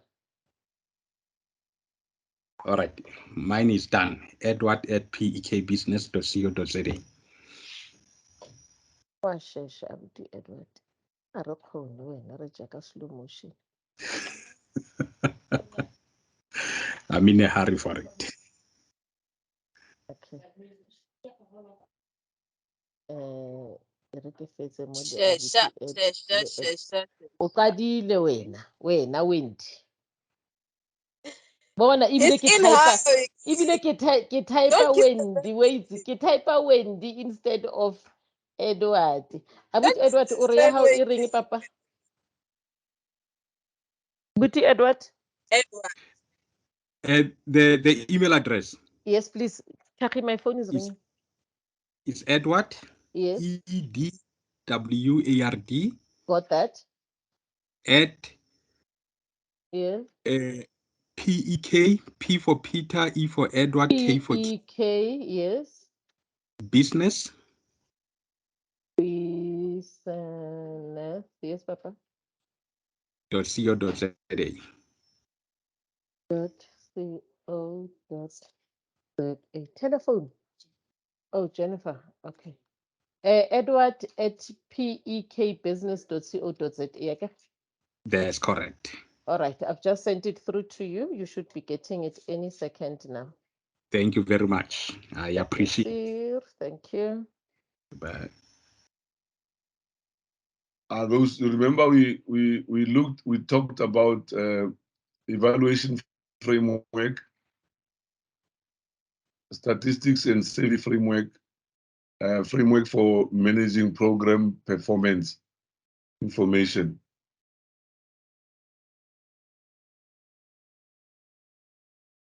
So which one influence policy in the country or in your sector? If it's evaluations framework, then you are using a framework based on evaluation. If it's on statistics, you use statistics and survey. If it's on managing program performance information, then you say maybe the framework that we normally use is on evaluation and policies were because of what we evaluated, because of the recommendations. So it influenced us through the recommendations on what policies we should come up with. Anything you found out there?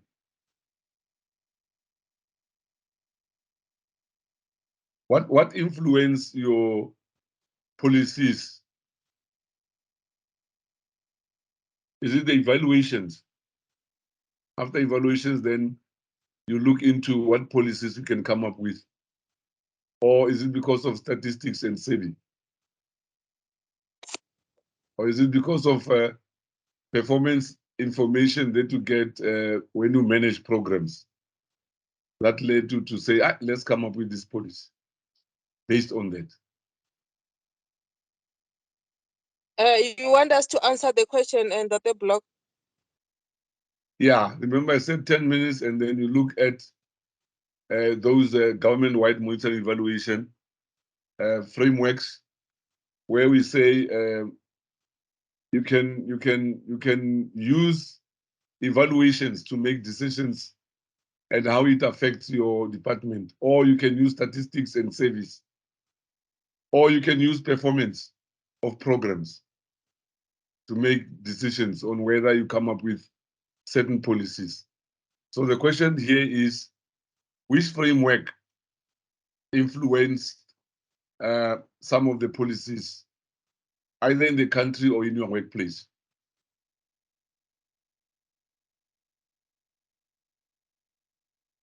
Okay.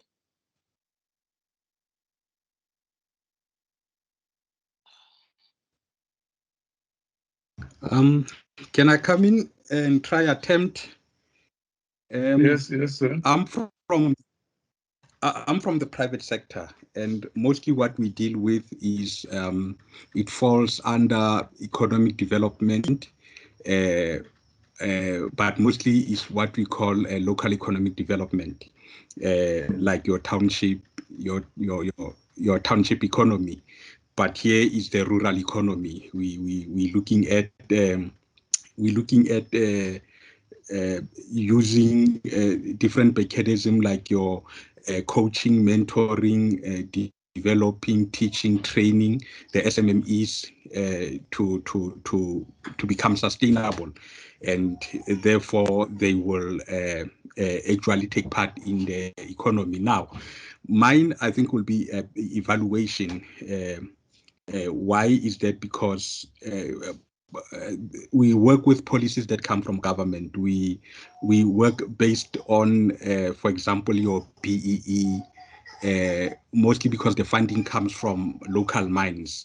We work with a mining charter, mainly because the local mines are the ones that are funding all these expenses.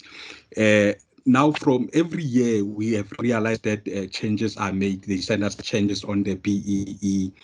When BEE started, it was just a black economic development. Now it has turned to triple BEE, where they tried to remove the narrow part of it so that it can cover the whole spectrum of the population, where now white companies also can harness from the benefits of the BEE by following one of the 7 pillars that are in the BEE. So that evaluation changed the policy of BEE, because also there were lots of loopholes. There were fronting where white companies would use a black company or a black person just to become a director of the company and have no involvement whatsoever in that company, no payments of dividends. They will just give that person the salary, and the person will have no say. But the person is registered with the company as a director, and the white company will use that benefit to do business with government. So now when government realize that such things are playing around, people are playing around with such things, they changed policies. They came up and they said, okay, because BEE was excluding white people, let's include them, and then come up with pillars. Then they came up with 7 pillars where they say you can be BEE compliant at a certain level if you spend roughly around 3% of your profit into socio-economic development of your host community. The directors in your company or the managers in your company making decisions at your top management, they have element of black. Also the education in your company. You educate black people, you come up with schemes to educate black people, to elevate them. There's a lot, around 7, but mostly we deal with the ones that say socio-economic development, where 30% of the work that the white company receive, they will give to black people. So they will only take 70% of the work. The 30% will go to black people. Also, there came a challenge where white companies will just pay 30% to the black company, but they will do all the work with no experience given to that company for future self-sustainability. Now, through evaluations, the policies kept changing and they kept improving that BEE policies. Not only that, it's also the mining charter and all other policies that are related to that. I don't know if I met the requirements of the question. I thank you.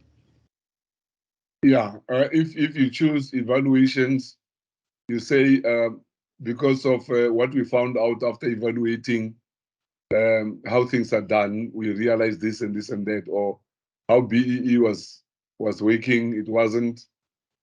And yeah, but also, then if you use evaluations with what we are talking about concerning the way in which it was implemented and how people siphoned through, then you also use statistics and service. Okay, because statistics tell you how far you are, how many people benefited, and all those other things. Why one? You don't need to choose one. Okay, you can use evaluations and statistics and service. No, it's true that the block, because every policy has its own objective. So they will say, perhaps on BEE, they will say by 2025, we want to see a certain fracture of a certain population being active in the economy. And if it doesn't come through, they will try and find out where the problem comes from. So I think that also fall under statistics. Okay. The other guys, thank you so much. The other guys from the public sector. Now you gave us an example about BEE, why it was changed to broad-based, to triple BEE. Okay. After evaluations and the results that you got, statistics that you used to see how far it went, the percentages, who benefited by how much, and things like that, right? Other guys, or should we go to the second one? Second one, to what extent has the public sector development framework been beneficial for the poor in the country or sectors in which you work? You see, based on what you were saying now, you get an answer already for this number 2, ne? Did it benefit the poor? Because they say, to what extent? If it did benefit them, but to a lesser extent, because of 1, 2, 3, it's okay. If I may come in, can one use the second question as a follow-up from the first question? Yes. It's one long question. This one. Yeah. Yeah. By then coming on and say, look, I use BEE policy, for example, and I said BEE was then changed from just a narrow policy to a broad policy. And then pillars were also extended, I think, from 3, where it was just ownership and management and other, and it was seven pillars were therefore created. It benefited the other race, white people, for example. The Chinese also now became BEE became black, if I may put it that way. I remember reading when this was done. I remember reading the headlines from Sunday Sun saying Chinese are now black. Yeah. Yes. Now it included the Chinese also because they are from the historically disadvantaged individuals because they didn't benefit a lot from the apartheid regime. Also, it highlighted a lot in Indians. So other groups of the population also benefited. So that's how it benefits. Now, to what extent, at the moment, one cannot say. But what I know is that if you go around many malls, you find out that Chinese are selling and Chinese are opening shops. I was surprised the other day at Chinese owning the Chips franchise. And when I say I'm surprised, somebody say, it's a lot of them. So I say, no, mostly Chinese will sell their own goods.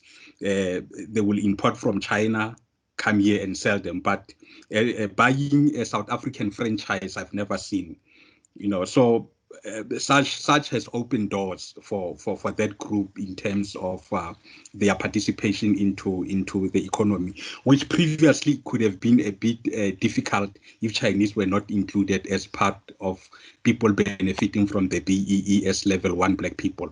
Because mostly if you look at how the franchise work, the franchise, they will give certain benefits if a company buying that franchise is black owned, for example, or they will prefer first black owned companies.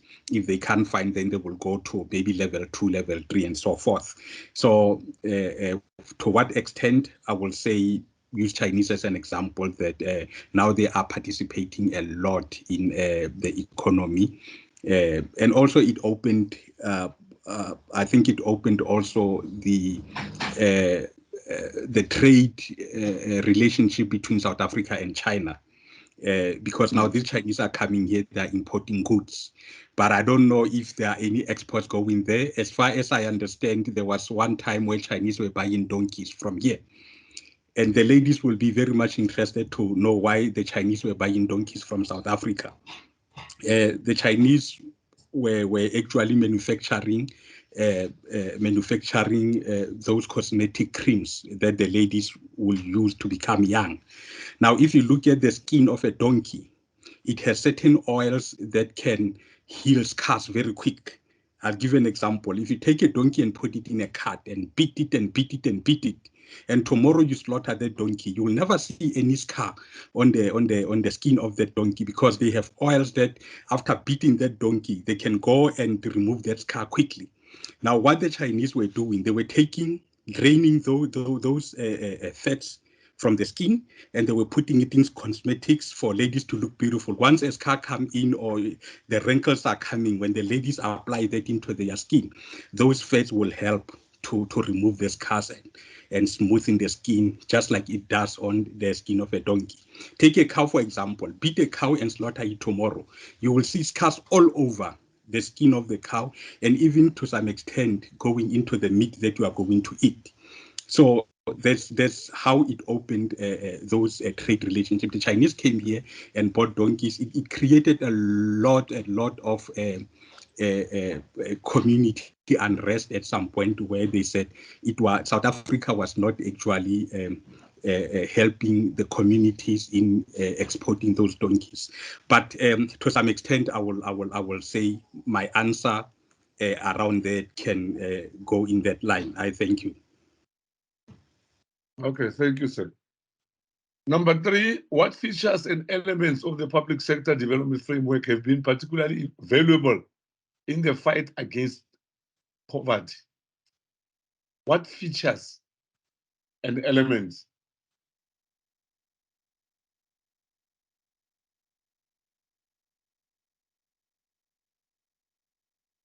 Lack of commitment, accountability.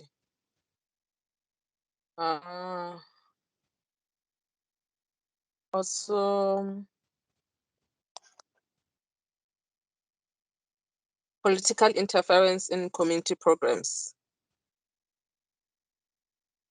Okay. And what about maybe not treating management with integrity, like things like nepotism and corruption? Yeah, it depends from which angle as well as sector, because it might not be in all the sectors. Yeah. It might not be in all sectors in the public sectors. There might be other departments where things are not like that. Okay, in certain sections of the public sector. Okay, so but it will depend how you put it. Okay, because we say, what's that question?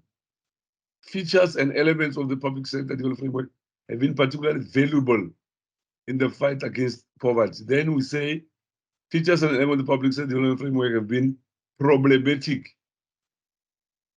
in your view. What became problematic when you look at this?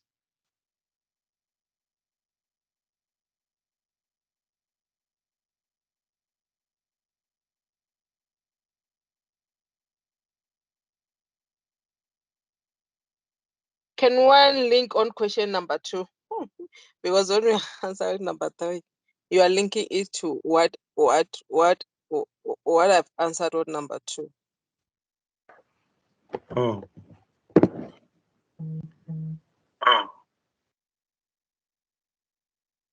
Yes, you may.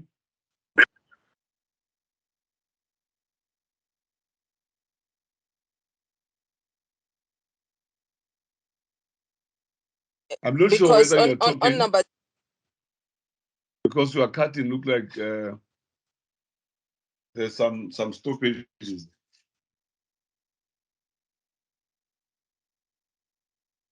Are you still on the platform, ma'am?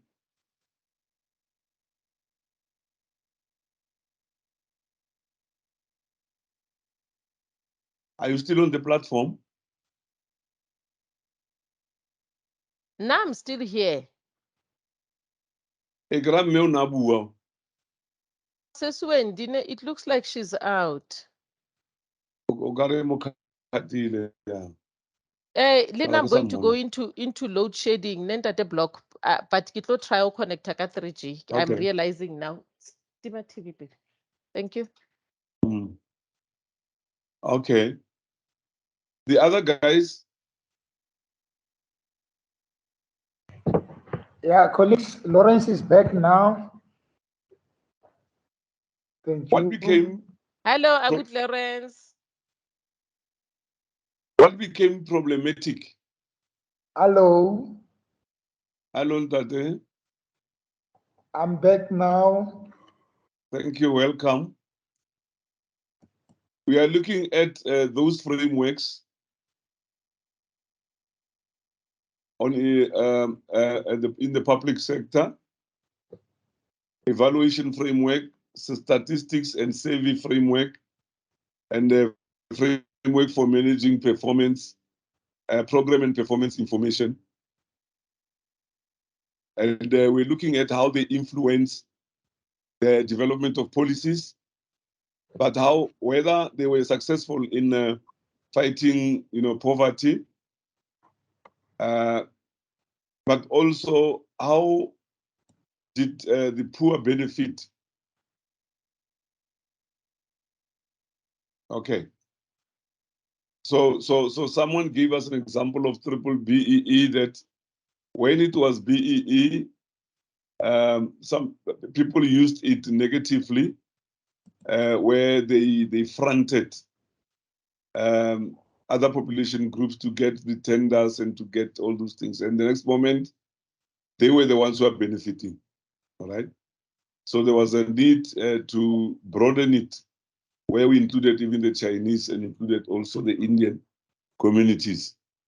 So as a result, I was saying that these questions linked 1 to 5, okay? So the aim there being to look at the framework. Is it working? What is working? What is not working? Because at first we talked about how this influence policies. Do you come up with policies because of the evaluations, or do you come up with policies because of statistics there together, or maybe because of managing the performance of programs? Okay, so we were still answering based on those three frameworks there. Oh, okay. All right. So now we are on that number 4 to say what features and elements of public sector development frameworks have been problematic. Okay, which ones were problematic? Was it the one of service statistics? Maybe they were not accurate, or maybe they were not. I would say Ntate hore these requirements were not built in and were not used as incentives. For example, like Ntate Edward was saying, hore 30% of businesses were supposed to be shared with company, black companies, but companies that are being developed that are from previously disadvantaged communities.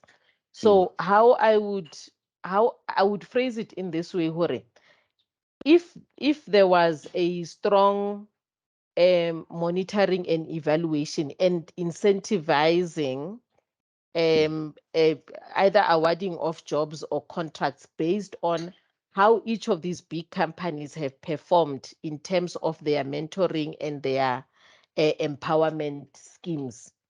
And go healthy, I'm going to talk to issues, for example, the building, construction sector. We know that in the past there were 2 or 3 hospitals that were built in Joburg, being built by big companies. The first one, Nelly Stephanas Bale Baneli Stocks and Stocks Khale. Yeah. And the second one was I think Raubex or something like that. And in all the buildings, I know they had subcontracted some small upcoming construction companies from black communities, but I am not sure of the value of the skill that they imparted onto those companies. Because when these companies are then given smaller jobs to do, based on the fact that they were mentored by the big guns, the quality of their work is not good. So now how I would do it would be to maybe have an incentive to say, if you have mentored 5 or 6 companies and the quality of their work throughout maybe a period of 5 years, because it's not something that you can see in a year, throughout a period of 5 years, we then, and the quality of their work is good, we then put you at maybe ranking B or C, when in fact everybody started at D. In that way, we are then forcing somewhat these companies to ensure that they empower people, because there's nothing that they need to produce to us on paper as well as in fact or in substance. They can just tell us, they can put on paper or they subcontracted Mazamisa Constructions, ling. But you don't have evidence of them imparting the skill. Yes, they've subcontracted. Did the people actually do the job or not? And I heard Akut Edward saying that most of the time they would just give these companies the 30% without the companies doing work. And if you think about it, bare ropa, and in fact, bare lematsa dikelello. Because then when they leave, then the skill is gone. They have not shared any skill with anybody. Thank you. Yeah, quite a lot, because when you look at, so, and that is problematic. Can I come in, sir? Yes, Munir. Yes, I thought I'll forget to make the inputs, since I want to align myself with what CDSOS already alluded. I want to share a bit with what is happening within my department. We have got a component or a program called EPWP. And also, I'm going to give my input in reference to question number 3. That I've seen that helping the way we are doing it in the department, the EPWP, more especially focusing on the emerging contractors, which Mrs. Mtenzuka has indicated.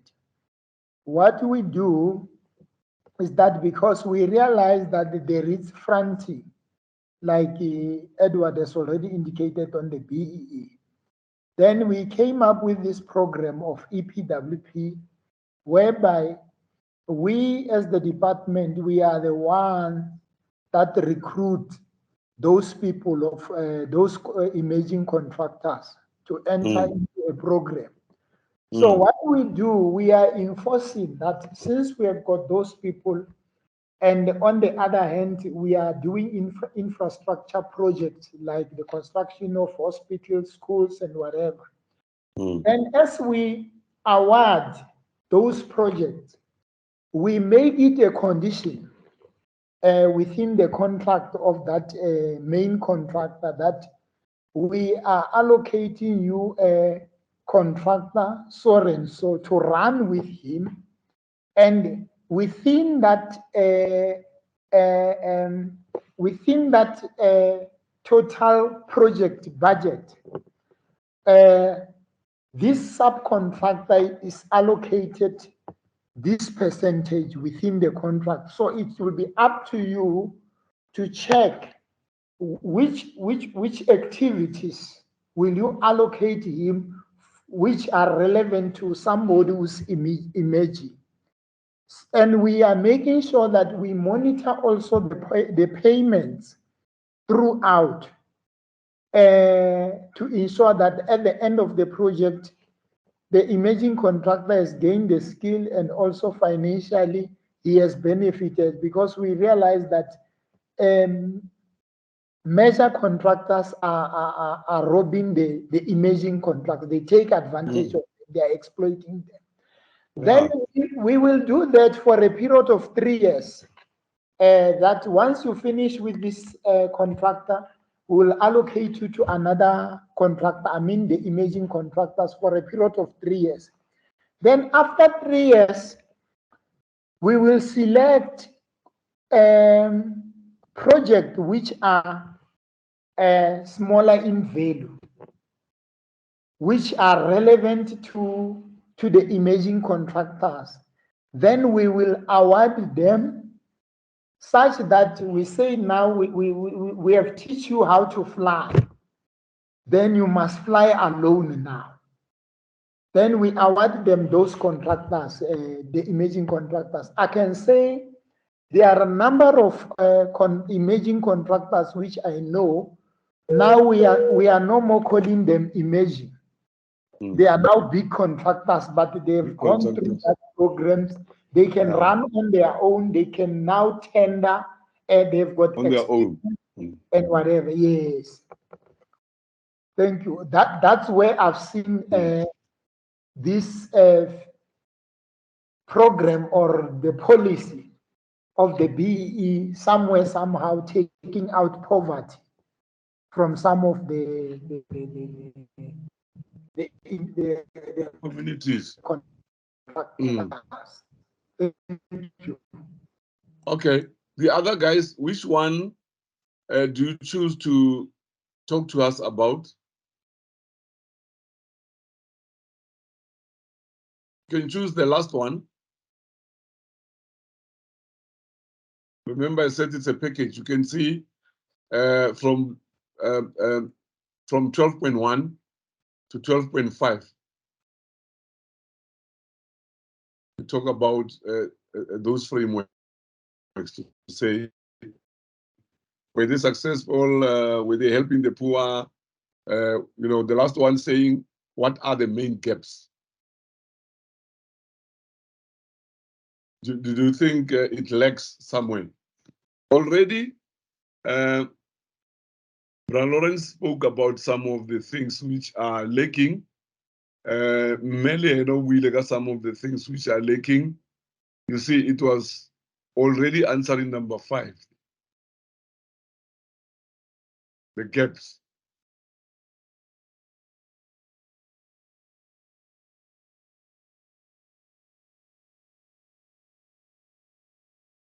Okay, anyone on any of the questions there?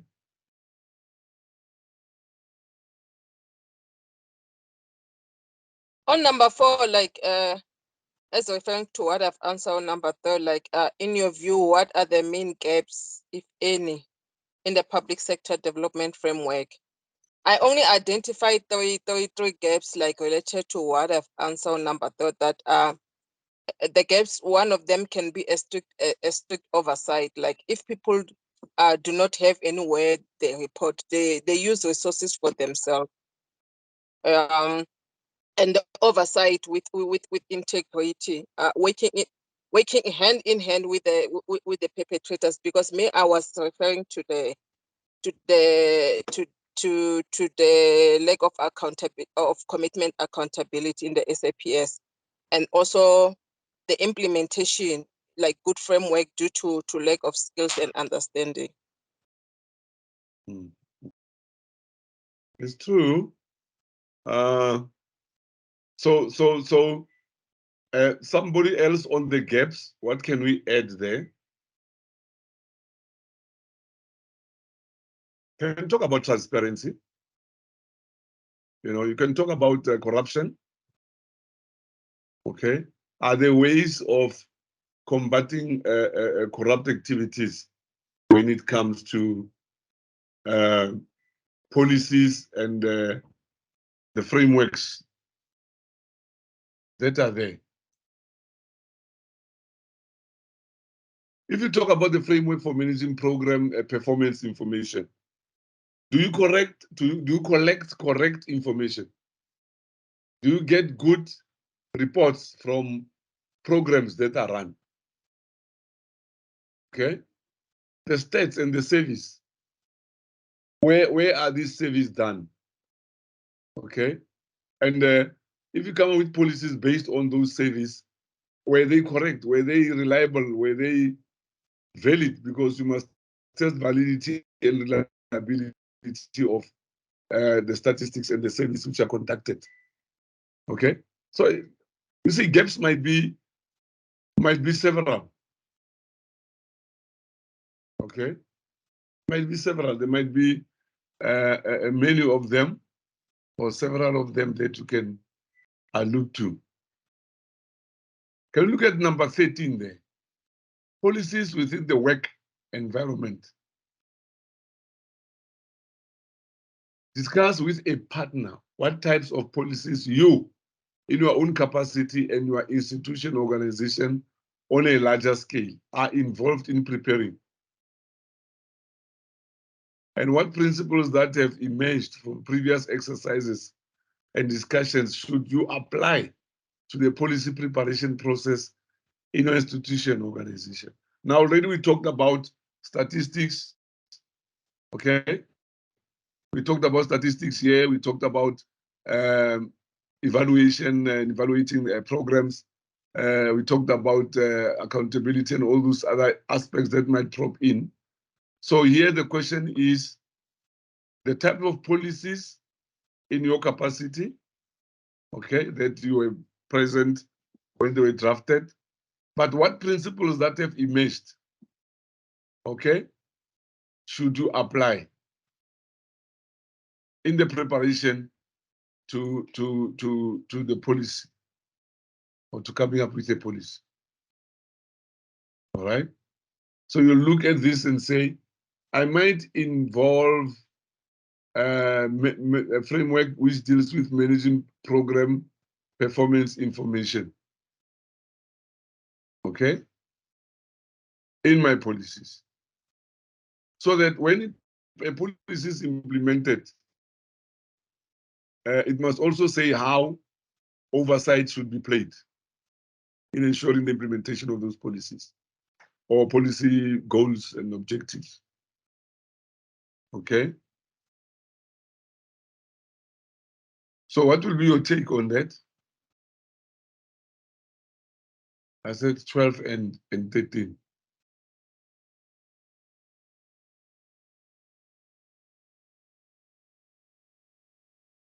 Okay, guys.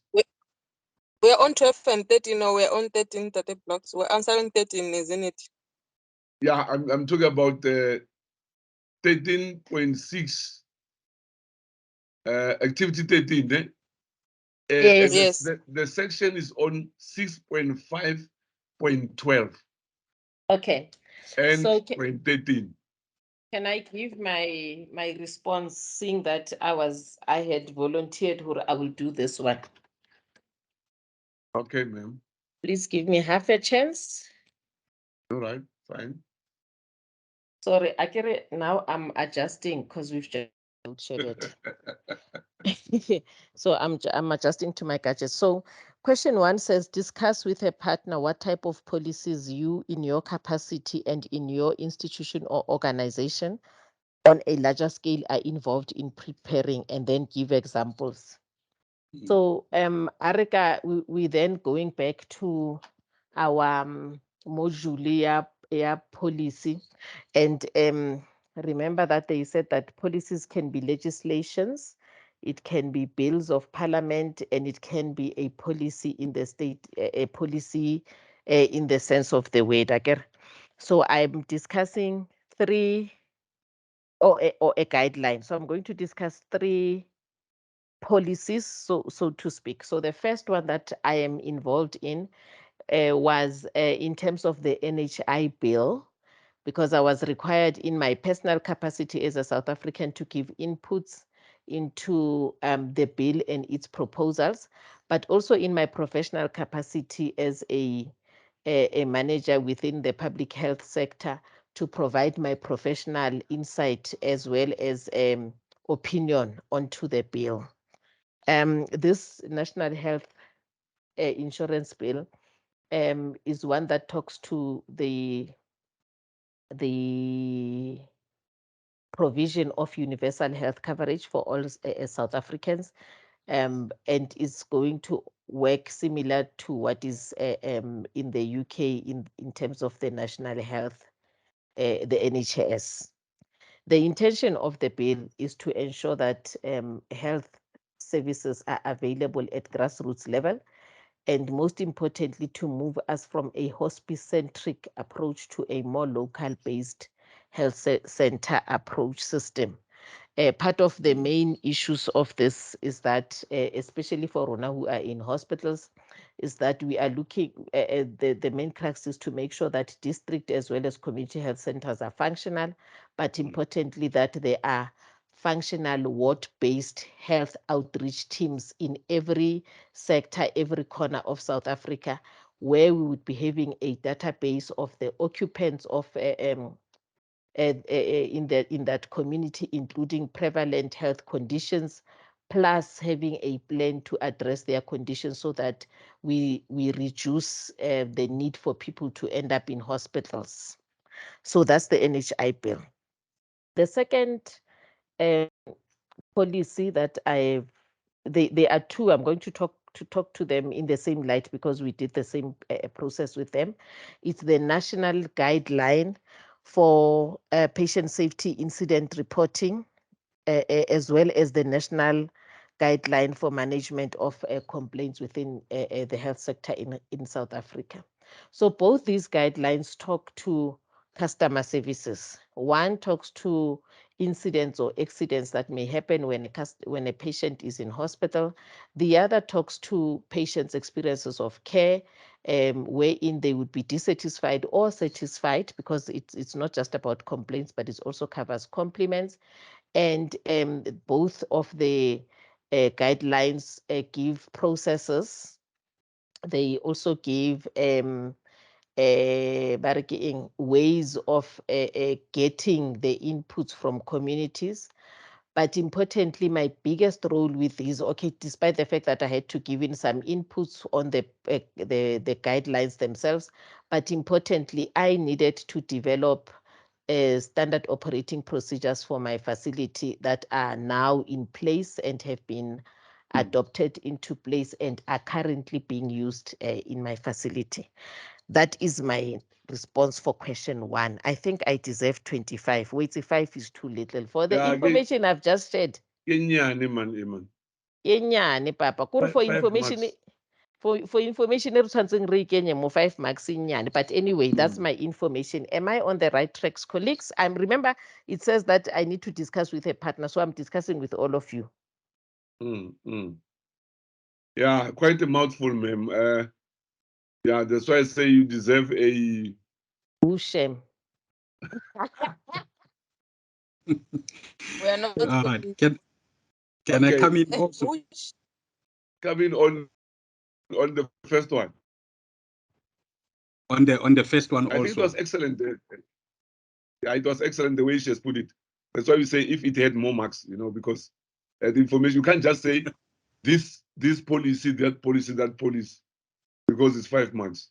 You have to explain, because it says discuss with a partner in your own capacity and your institution organization on a larger scale are involved in preparing and give examples. So you see 5 marks is too little. Okay, guys. Let's give you a chance. Okay, thank you. OCD Woman has actually dissected it a lot. So us that are coming behind, we now get to become under pressure. She's passionate about her work, and I like it. I can see. No. In fact, colleagues, I think I mentioned to the group when we first met, her policy is what I do. In fact, that's my job. Yeah. Okay, we can see. Can see that. Yeah. All right. For me, how I can approach it. I'm from the private sector. So it will be a bit difficult, because as for us, we don't make policy, especially public policies, but we become involved and perhaps we give recommendations or we bring opinion and stuff like that. But in coming up with those policies, we don't. Now I'm going to take one of the policies, one of the acts from the labor law, which is the Basic Conditions of Employment Act. Yesterday when we were doing research, we were busy. I wanted to actually mention the research that we are currently doing in terms of a certain chapter in the Basic Conditions of Employment Act, which is Chapter 3, Section 25 and 27. Which actually says, which talks about maternity leave and family responsibility leave. We then said these two sections from Chapter 3 of that Act are basically benefiting only a certain group and are not in line with the customs and traditions of Africans, particularly the South Africans. Family responsibility leave, we all know, of which these Basic Conditions of Employment Act, some sections and some chapters do not apply to public institutions or public sector. Some do not apply, but mostly do. So I don't know in terms of family responsibility leave if this section applies. It says in case of illness or death of the following people: the father, the mother, the son, the children, the stepchildren, who else? The siblings.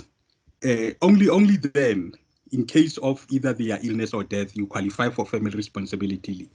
Now, when you look at what, because we can even take it further into from apartheid era, if you look at what apartheid has done, they have actually played a vital role in dividing the families, because fathers had to go and work at the mines and go for 6 months without coming home. The children will be left with the aunt or the uncle, and the uncle become the father to the child. So when the uncle passes away, this family responsibility leave says you cannot go and bury your uncle because the uncle is not part of the people involved on this policy that you can take leave for. And yeah, it is not family, if we can put it that way. Now we're saying in our culture, even my mother, yeah, just relatives. So we're saying in a black culture, even your mother-in-law becomes your relative. The custom will teach you that you no longer belong to your family of birth. Now you belong to the family that you're getting married to. And now whatever you do from now on, mostly you will work with your in-laws than your family. That's culture. Now, 20 years, 40 years, you have been married to this family, and somebody passed away. You are close, you have built a relationship for 30, 40 years. Like you in that block. I mean, for you, I think your in-laws now are because it has been long. Last time I remember you told us how long. It has been so long. Now, the law says you can't go. You can't get a family responsibility. And if almost 40 years. 38 years is long. I mean, now I think married for 38 years. Now I think that just imagine now the uncle of the wife is now your uncle. You have been working with that uncle. You have done Nothing happens without me being consulted. You know, even exactly. Yeah, exactly. Even my brothers-in-law, whatever, whenever there are challenges and what, they'll phone me to say, "Hey man, come and help here." Between them, so I'm like their brother now. You know? Yeah, and my wife, I mean, is the only girl, so it's Rakhadi to their children. So everything they say Rakhadi, Rakhadi, and I must go there, take her there, and we sit down, and they say, no, you know, we can't discuss anything without you. Not only our sister, you know. So it's like that. So you can imagine if I'm unable to attend, you know, a function of one of them. So, and they say you attend, but they say it from annual leave. That's the thing. You attend, but not covered to take that 5 days for in case of death, and then in case of the illness of this. So you're not you're not allowed to take it doesn't cover you. It doesn't cover you in-laws. In fact, it does not cover at all. It only covered you, your father, your mother, and your children. I think also the siblings, isn't it? Yes. You can attach affidavit. This message. But now I remember recently I had my brother-in-law who passed on. Like you can just imagine you have to take the few days to go and prepare that. But now you're not covered. You have to take it out from your vacation leave. It's not fair. I do understand what you are coming for, but what? Yeah. Yes, of which sometimes also, because every leave has its own purpose. Your annual leave is for you to go and rest, you know, to get away from work and not do anything, basically to go and rest. Now, if you cut your days to attend to those, you are robbing yourself in resting your own body. because waking up every day, using your brain at work, sometimes even some jobs demand physicality from you. You get tired, your muscles needs to relax a bit, So when you have 15 days, 21 days, and then you take 5 days, you have already robbed your body 5 days worth of that rest. So it's not really fair. These are some of the policies that we are involved in. For us, it's not actually initiating them. They are there already, but we are involved in such reviewing them. Reviewing them to say, look, either let's increase here, let's decrease there, so that it can create some sort of inclusivity with other groups of the population, particularly the Black people, to actually, because if you look at the most of these policies are based around Christianity. And they will say Christianity is the religion which has any followers in South Africa. That's why they're basing it on that. For example, when you go to Islam, the person dies today, they bury the person today. So imagine I'm at work and they send person, somebody, your relative in the next town has passed away. You have to leave immediately, to go and make sure that before the sunset you bury that person. Does the law cover that explicitly? It doesn't. It will just be the negotiation between now the employer and the employee. So we can say some of the things can be negotiated, but the law doesn't cover them explicitly. So if somebody will reduce everything to follow the guideline of the law, you will realize that most cultures in South Africa are not represented. So we're saying we are making those recommendations. We are trying to be involved in advising the NEDLAC in looking into that when they change policies, so that those two sections from Chapter 3. The maternity also. There are in some African other African cultures.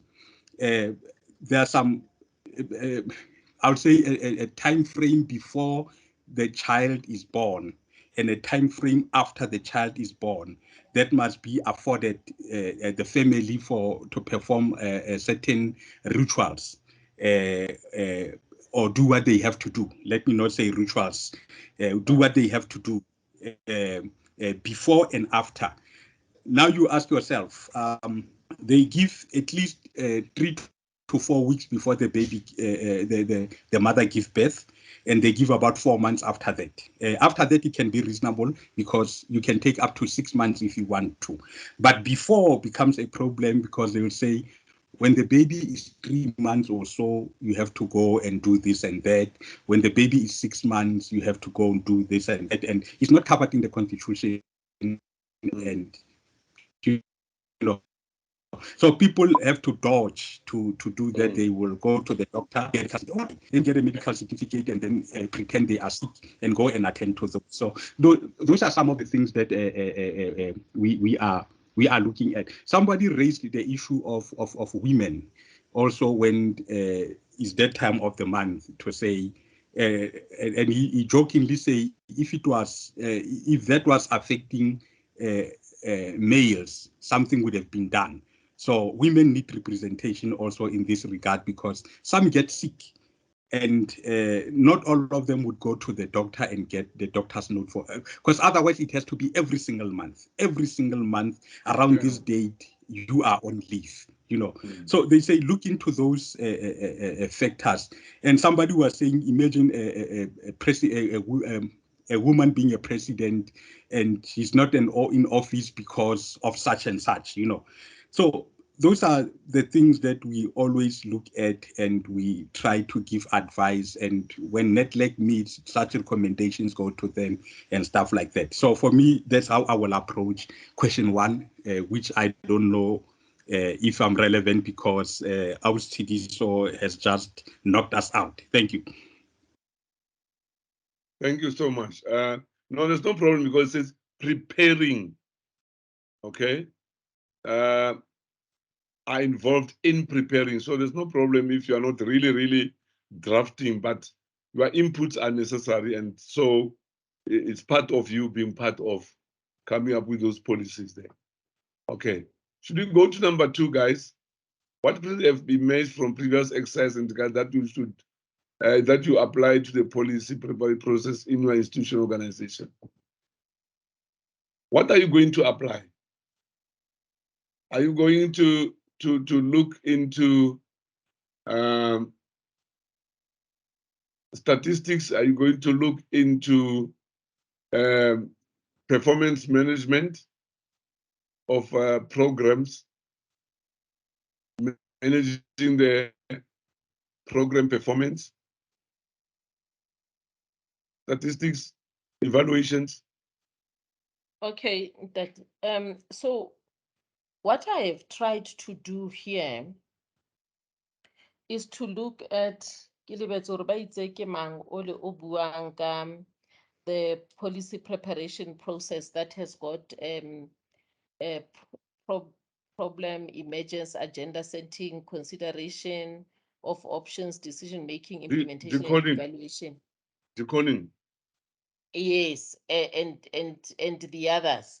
And I've realized that one of the things that I picked up or was problematic when we were dealing with the the 2 guidelines and the 1 bill was the issue of public participation, or there was virtually very little public participation. I mean, I know about it because I'm in that space, but the people that are going to be affected by these policies and guidelines do not know about it and were not even aware, and still are, they are not aware of the impact that the promulgation of both the bill and the adoption of the policy guidelines will have on them. For an example, when we are talking about a policy e buang ka patients and their experience in hospitals, patients are supposed to be involved.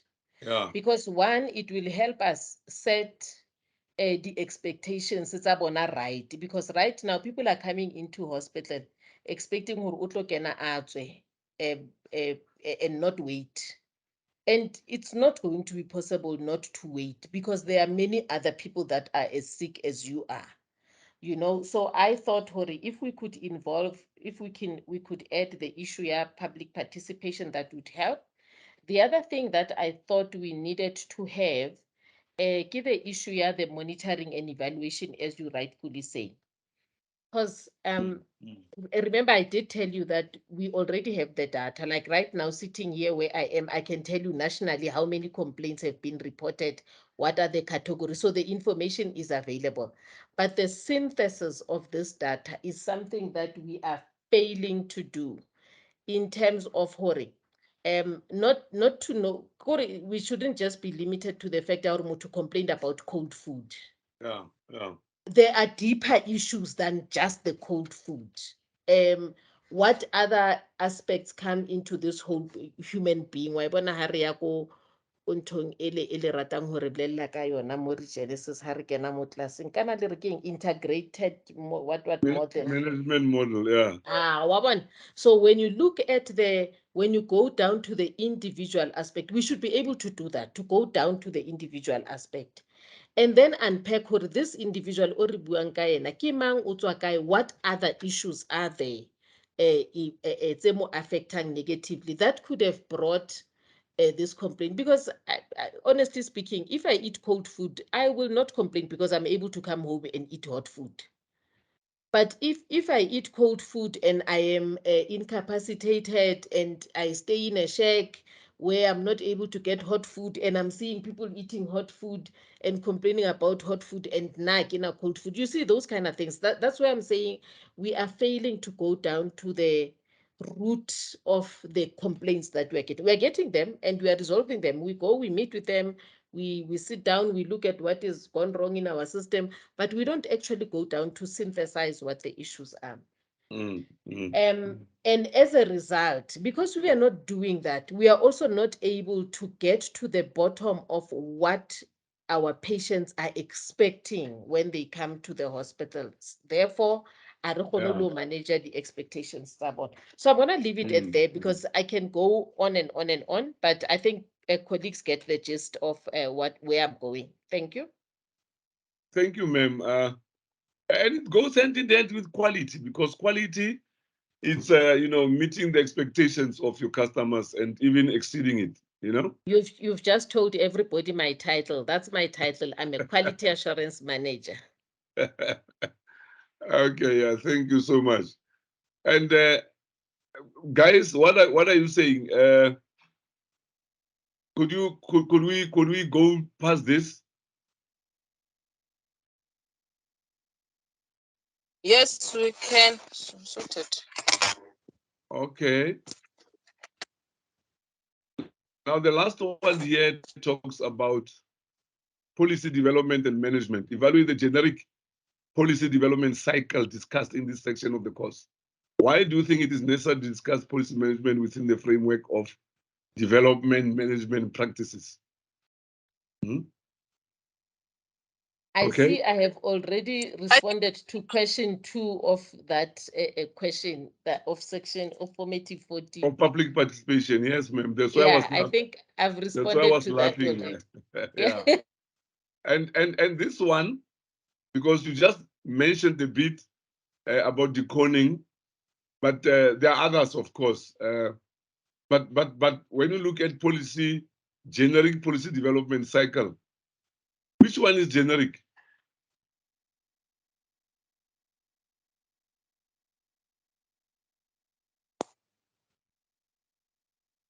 Which when you one is I remember generic, 10 steps, 14 steps. Do you remember which one? The agenda setting, the option formulation, implementation. Yeah, something like that. Kimang. 20.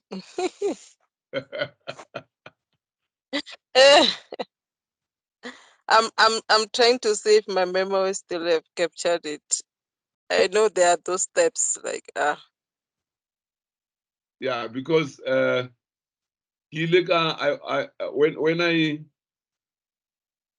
I posted, I posted easy steps. Okay. I posted easy steps that I thought it might be easy to understand, rather than, because remember this one that we use in government is cumbersome, is too long, huh? Before you come to the bill that, ma'am, you were talking about, huh? Before you come to that bill, it takes long. No, it actually does take long. And I think because it takes so long, then people lose interest. Yeah, that is institutional policy, that one. Oh. Okay, it's government that thing, way of coming up with policies so that they can involve each and every person who represents that thing, who's represented. But it's too long. Okay, but let us see. Which one do you think it's necessary? It's important.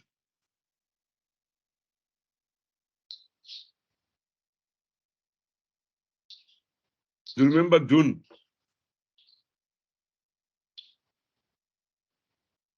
Huh?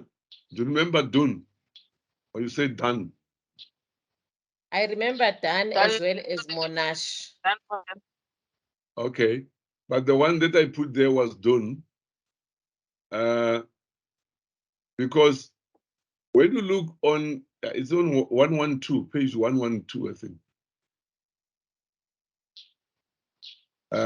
Policy planning formulation, we talk about purpose, what, vision, value, what. Then policy implementation, then monitoring and policy evaluation. It's generic, it's normal. Okay? But when you look at deconing, Decoding is so long. Okay? Decoding, when you look at it, it's as if it's research. Ne? Executive summary, background, scope, problem statement, policy alternatives, policy recommendations. Okay? And institutional policy is the one that we normally see when we look at the policy that government comes up with. It shows the index summary, what the policy is about, the cover page, table of contents, and all those other things. Okay? But we are interested in policy implementation here. Okay? Why do you think it is necessary to discuss policy management within the framework of development and management practices? Policy management, guys, how important is how important is the management of policy and policy implementation, development and implementation? I think the main aim and the block of Hello? You go ahead, Siswenti. okay. I was saying okay. Am I cutting? Am I audible, guys? All right, fine. Can you may continue? Yes. Yes, I was saying that the main aim of public participation is to encourage the public to have meaningful inputs, especially on decision-making process. And also it provides the opportunity for communication between the agents making and decision and to the public. So therefore the participatory policy making is more of a general approach than a specific tool as the overall goal, no matter which method is followed, is to facilitate the inclusion of individuals or group or of design of policies via the consultatives or by the means of participatory, just to achieve the accountability and the transparency. Okay. Now the question is, why do you think it is necessary? Okay, you talk about transparency. Okay, you talk about involvement. You talk about, but now they say, why do you think it is necessary to discuss policy management within the framework of development management practice? Development management practices, I agree with you. Inclusivity, né? Okay? Inclusivity, that is stakeholder involvement. Yes, ma'am. So maybe, I don't know the other guys on your POE. Maybe the question that I have on my POE, it says, argue the importance of public participation and policy development practices. Is the second one. What's happening with my POE? I only have, how many questions? How many questions do you have? There are two. Activity 14. There are two. Yes. That is the second one that you're talking about.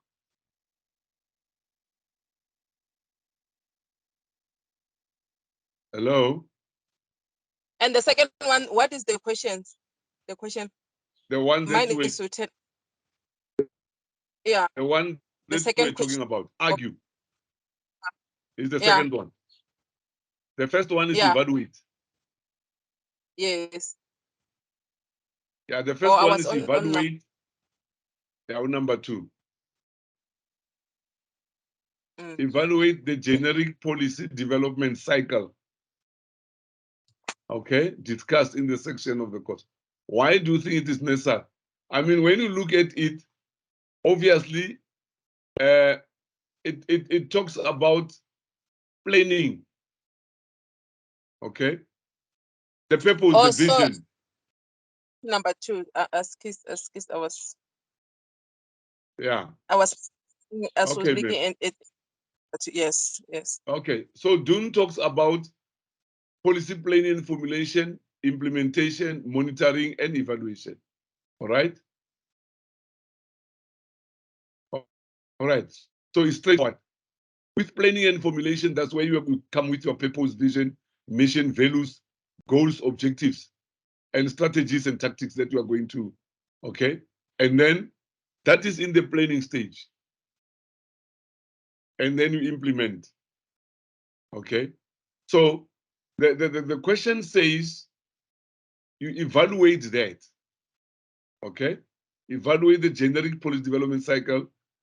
The policy development cycle by Dunn is got several layers only. It's not long, it is short, it is easy to understand and easy to use.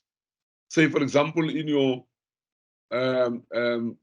in your section or your department, or not necessarily in the national government.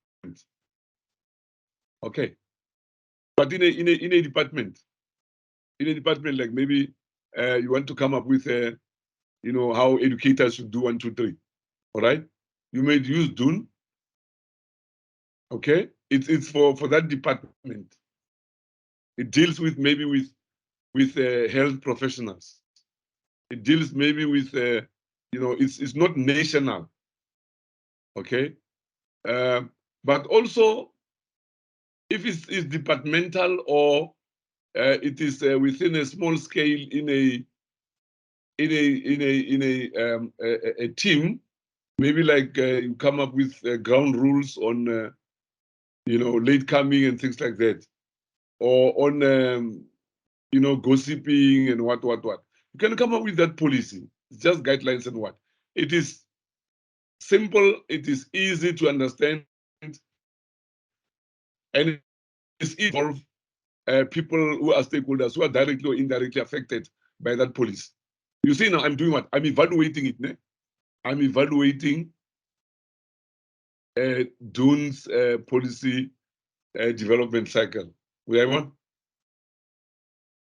Okay. It is easy to comprehend, and it's not complicated, and it can be introduced easily. It's understandable.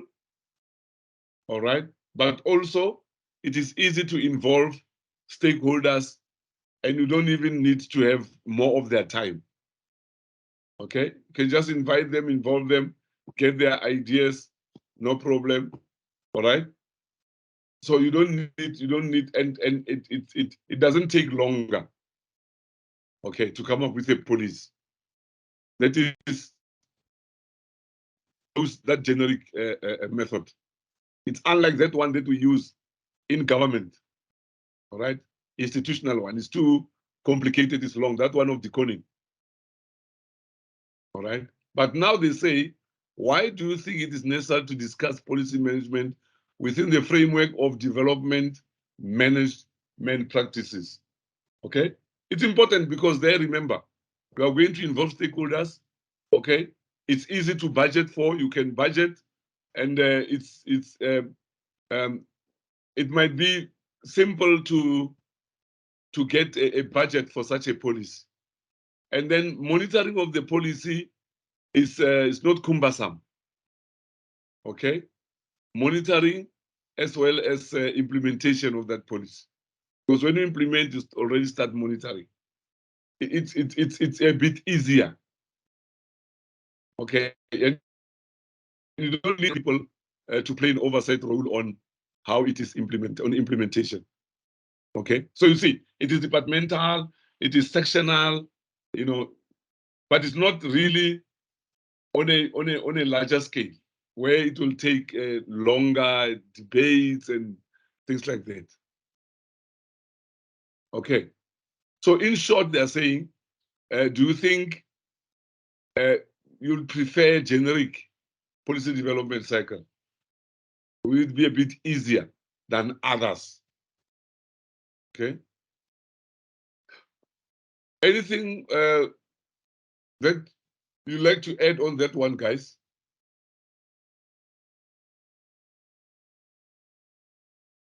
Anything you'd like to add?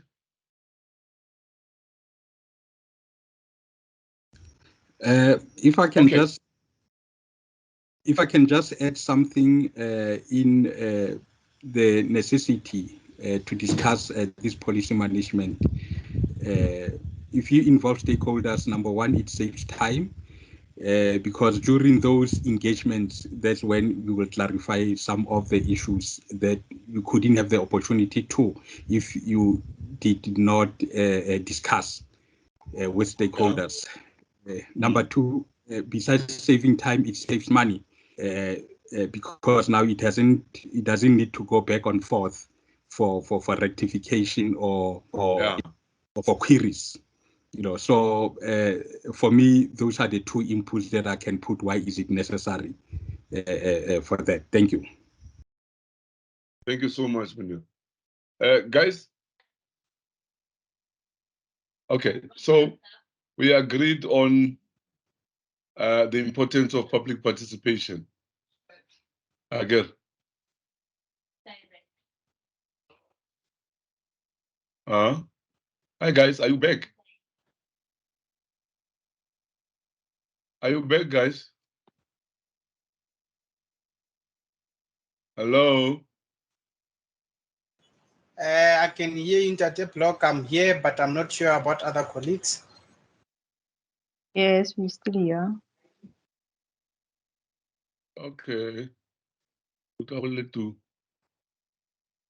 I think we should look now at some of the issues concerning our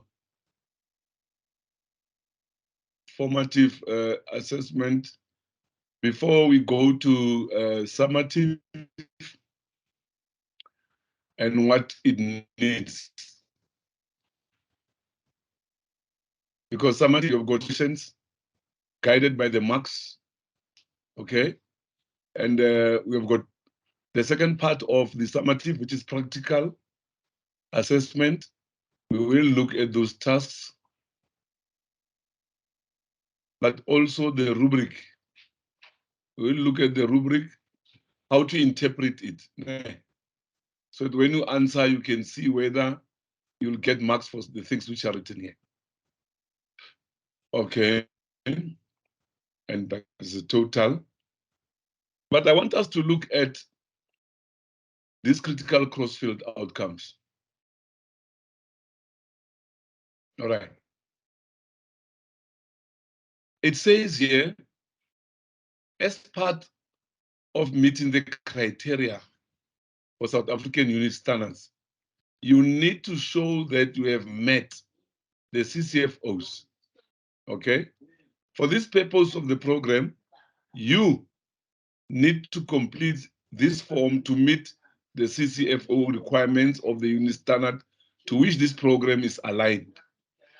CCFOs consider how we have behaved towards, how we behave towards other people and towards ourselves. You could call them life skills because they are what we need to be able to live full and useful lives, okay? Completing this personal narrative gives you the opportunity to think about what happened in the process of completing your POE in the workplace, gathering workplace evidence and conducting workplace assessments. Please explain any example that you list as meeting the CCFO in detail, as we need to understand your explanation in order to determine whether or not you have met the portfolio requirements by understanding and displaying the critical cross-field outcomes behavior in your workplace. Okay, but what is important here? It says, what evidence do you have to prove that you can do the following? Okay, explain how you have met this CCFO. Now, you don't have to carry a lot of material as proof. You explain it in here, okay? When they say identify and solve problems using critical and creative thinking processes in order to apply the principle and theories of public management, okay? Now, you'll be explaining to us how you have identified and solved certain problems using critical and creative thinking process. Now, in this module, you talked about customer relations, you talked about negotiation, conflict resolution. Now, you can give there an example to say, we had a labor unrest or labor dispute, you know, in the workplace or where I'm working, and as management or as part of management. So because of the negotiation skills that I have learned, okay, this is how, or I was able to resolve blah, blah, blah, blah, blah. Okay.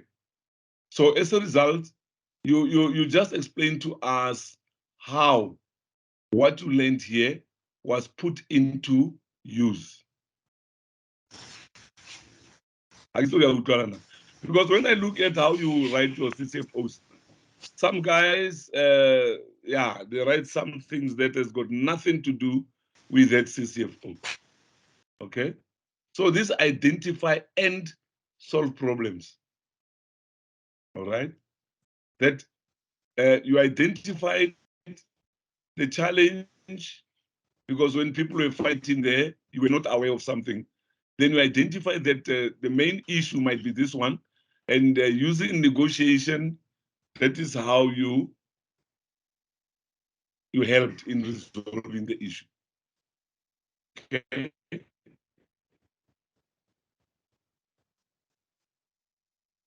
Work effectively with others in this program that helped you to work as a team with other people there. Okay? Either, you know, your team members or group or organization or the community. If you're from municipality, obviously, you can talk about the community. Okay? That I've used this skill on, you know, resolving issues because of part of the labor relations that I've learned, or quality of service delivery, or, you know, but whatever skill we have learned, because we looked at several issues. Remember, we looked at several modules, but just piece. Okay? Or by coming up with a policy, you know, because in policy development, we talk about stakeholder management. So I was able to involve members of my team in developing a policy, you know, that helped us with 1, 2, 3.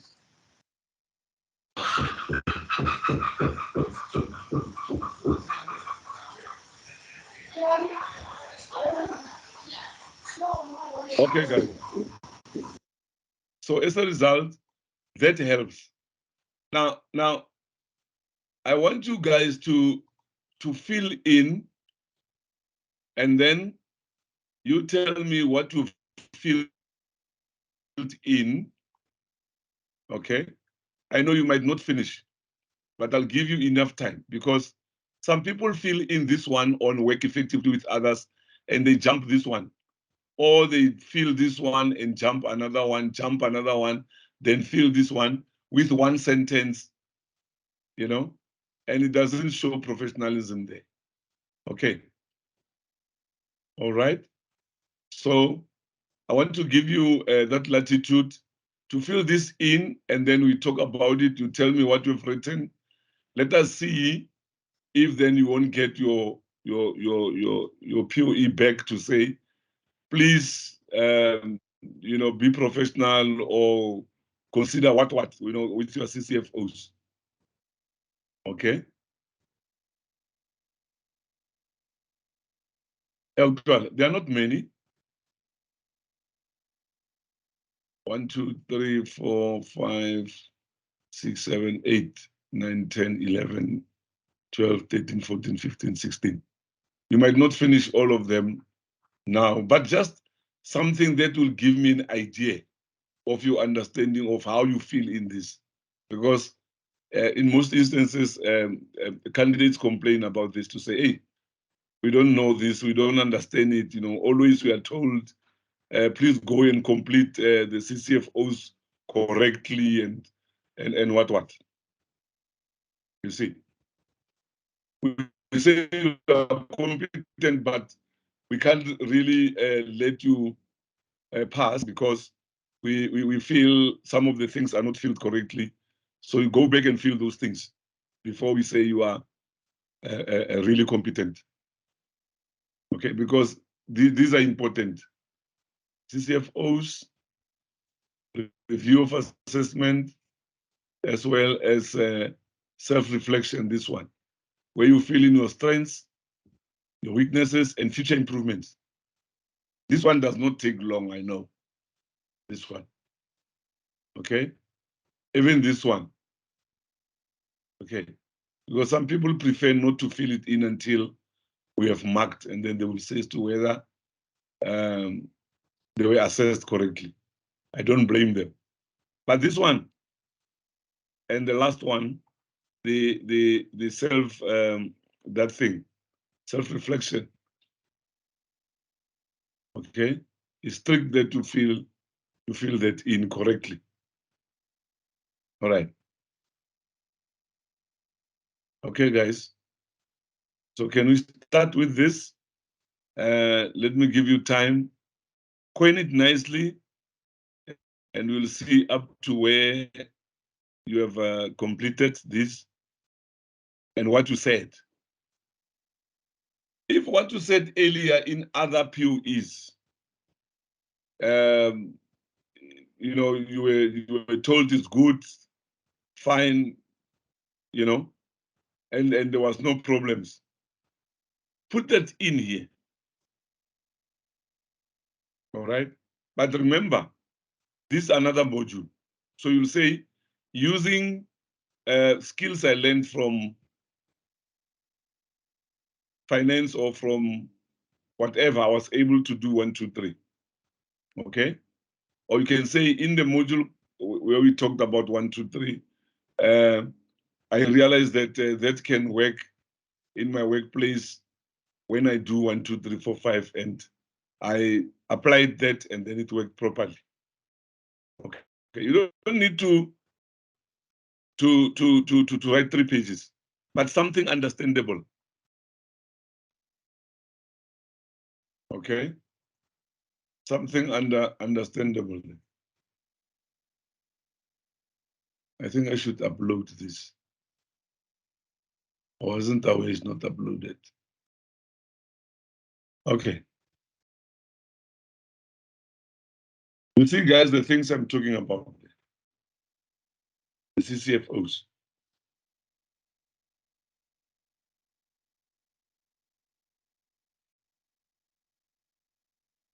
Anyone would like to comment on that?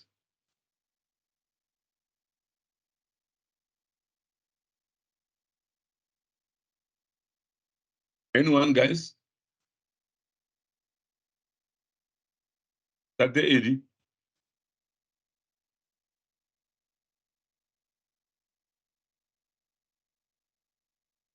Tate Edward?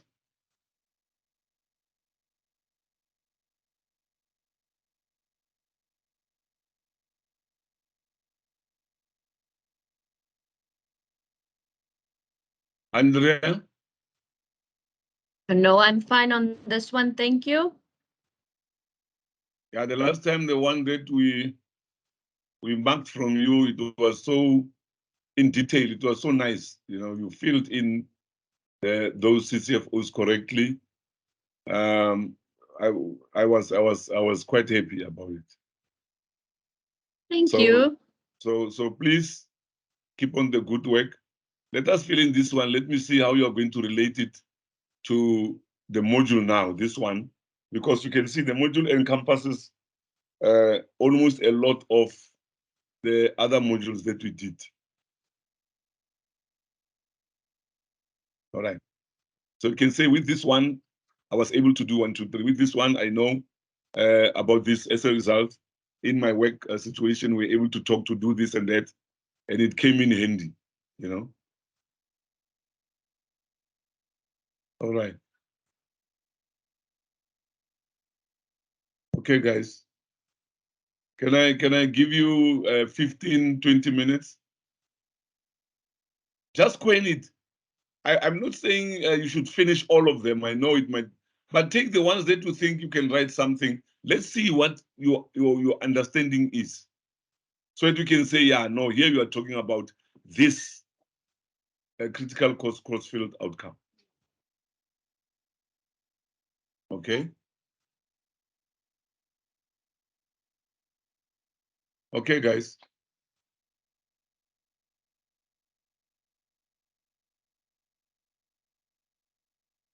Over to you. Let us see what you'll come up with. Let's say 2 o'clock, 2:05. I will check how far you are and see what you have written.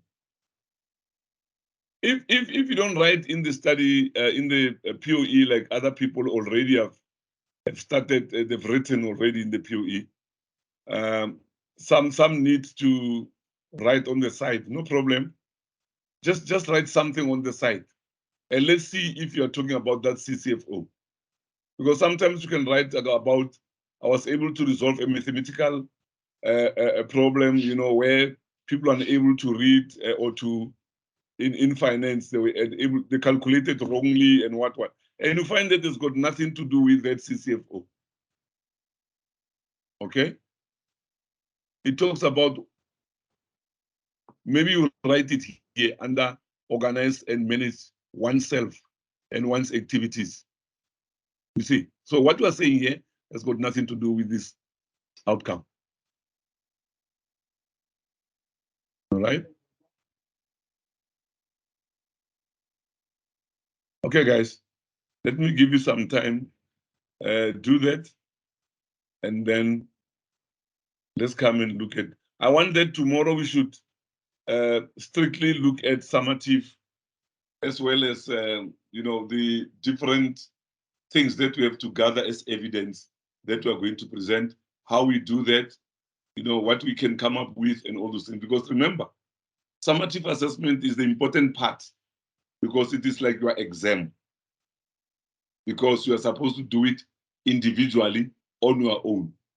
But now we normally help each other in class to say, here we might have this, we might have that, you can go and get this and that and that. But strictly, you'll be doing it on your own. But I'll have to explain what is needed, give advice, give guidance, so that when you are alone, at least you've got an idea. Because I've looked at this one, it might have some challenges here and there. The summative, more especially the tasks where you need to attach evidence, not the knowledge questions. Okay, under the identify and solve the problem using critical and creative thinking process in order to apply the principles and theories of public sector project management. I say that the public sector, okay. I said that the project management skills is one of those okay, how did I word it? Okay, the question is talking about applying the principle and theory of public sector project management. So I said that the project management skills and knowledge is acquired through identifying and solving problem with application theories of the public sector. So therefore, myself, I'm able to identify problems in the section to solve by using the critical thinking process. Okay, you know how you should make it easy. You say, in my workplace, as supervisor or as manager responsible for 1, 2, 3. Not many things. I was able to identify challenges, problems which stem from lack of that blah, blah, blah, blah, blah, blah by some of the staff members. So we had to sit down and I had to apply critical thinking in resolving that issue. And everyone was happy. You see, you were able to identify what the problem was. Yes. Because remember, we are saying here as management, you should be able to look ahead. Remember, we talk about risk assessment and risk management. You must be able to see if people are not happy, man, there's something wrong here. Okay? So how did you identify what the problem was in a situation at work? All right? Where you applied, critical thinking skills and the problem was resolved.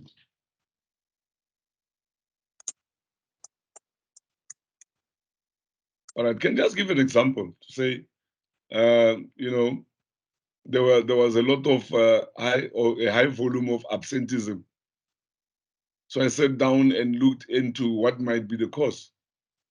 Okay, then I realized that the cause was 1, 2, 3. Then I had to come up with ways in which we can, try to reduce that level of absenteeism or late coming. You see, you show that you use some of the skills that you got from this module that talks about public management. Okay, you can say maybe negotiation skills.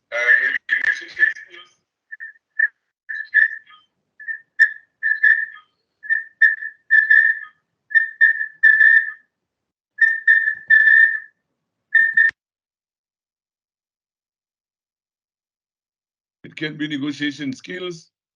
It can be monitoring. I realized when I was monitoring, or when I was looking at the situation, then I came to realize, to identify that the main issue was this and that. Okay. So maybe one of the things that we talked about, quality customer relations or negotiation or finance, or which one, even if you don't mention it, but you say, but the skill that I learned from this module, I was able to resolve the issue. You see?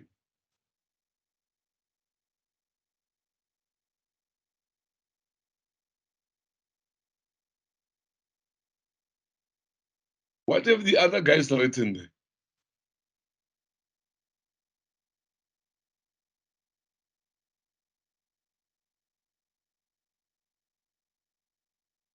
I can try and attempt it.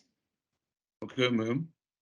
Okay, I wrote, as the shareholder services unit, we are responsible for appointing skilled board members to all our entities and ensure that these board members are executing their mandate.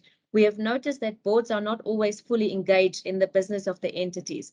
By introducing quarterly governance forums and conducting regular board assessment questionnaires, we empower and equip non-executive directors to deliver on the service delivery agreement and mandate of each entity.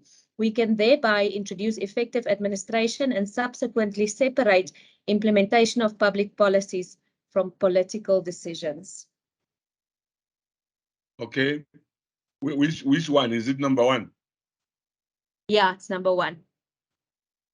Okay, so you are able to identify the action that can be taken.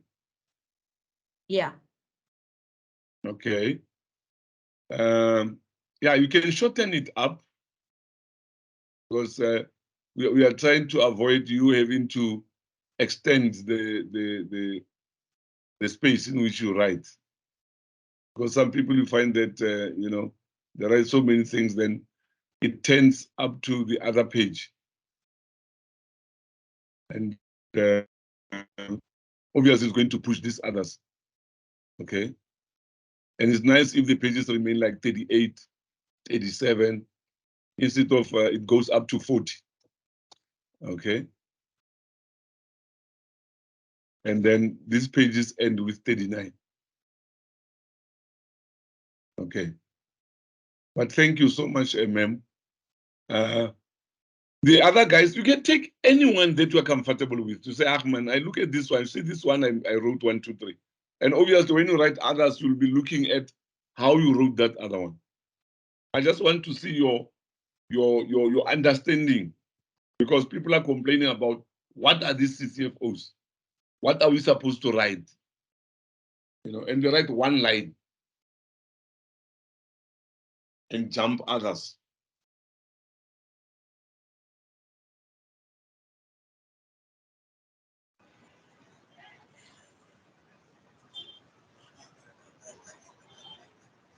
And Tata Okay. Block. Okay, bro, Lucky. Yes, I've chosen the one number 3, saying organize and manage oneself and one's activities responsibility in order to apply the principle and theories of public management. And my apologies for background noise. I had load shedding where I am. So Okay. I said organizing, planning, integrity, fairness, transparency are most important aspects in public management, taking particular principles into considerations. I felt that. Yeah, but how are you involved in organizing and managing one yourself and your activities?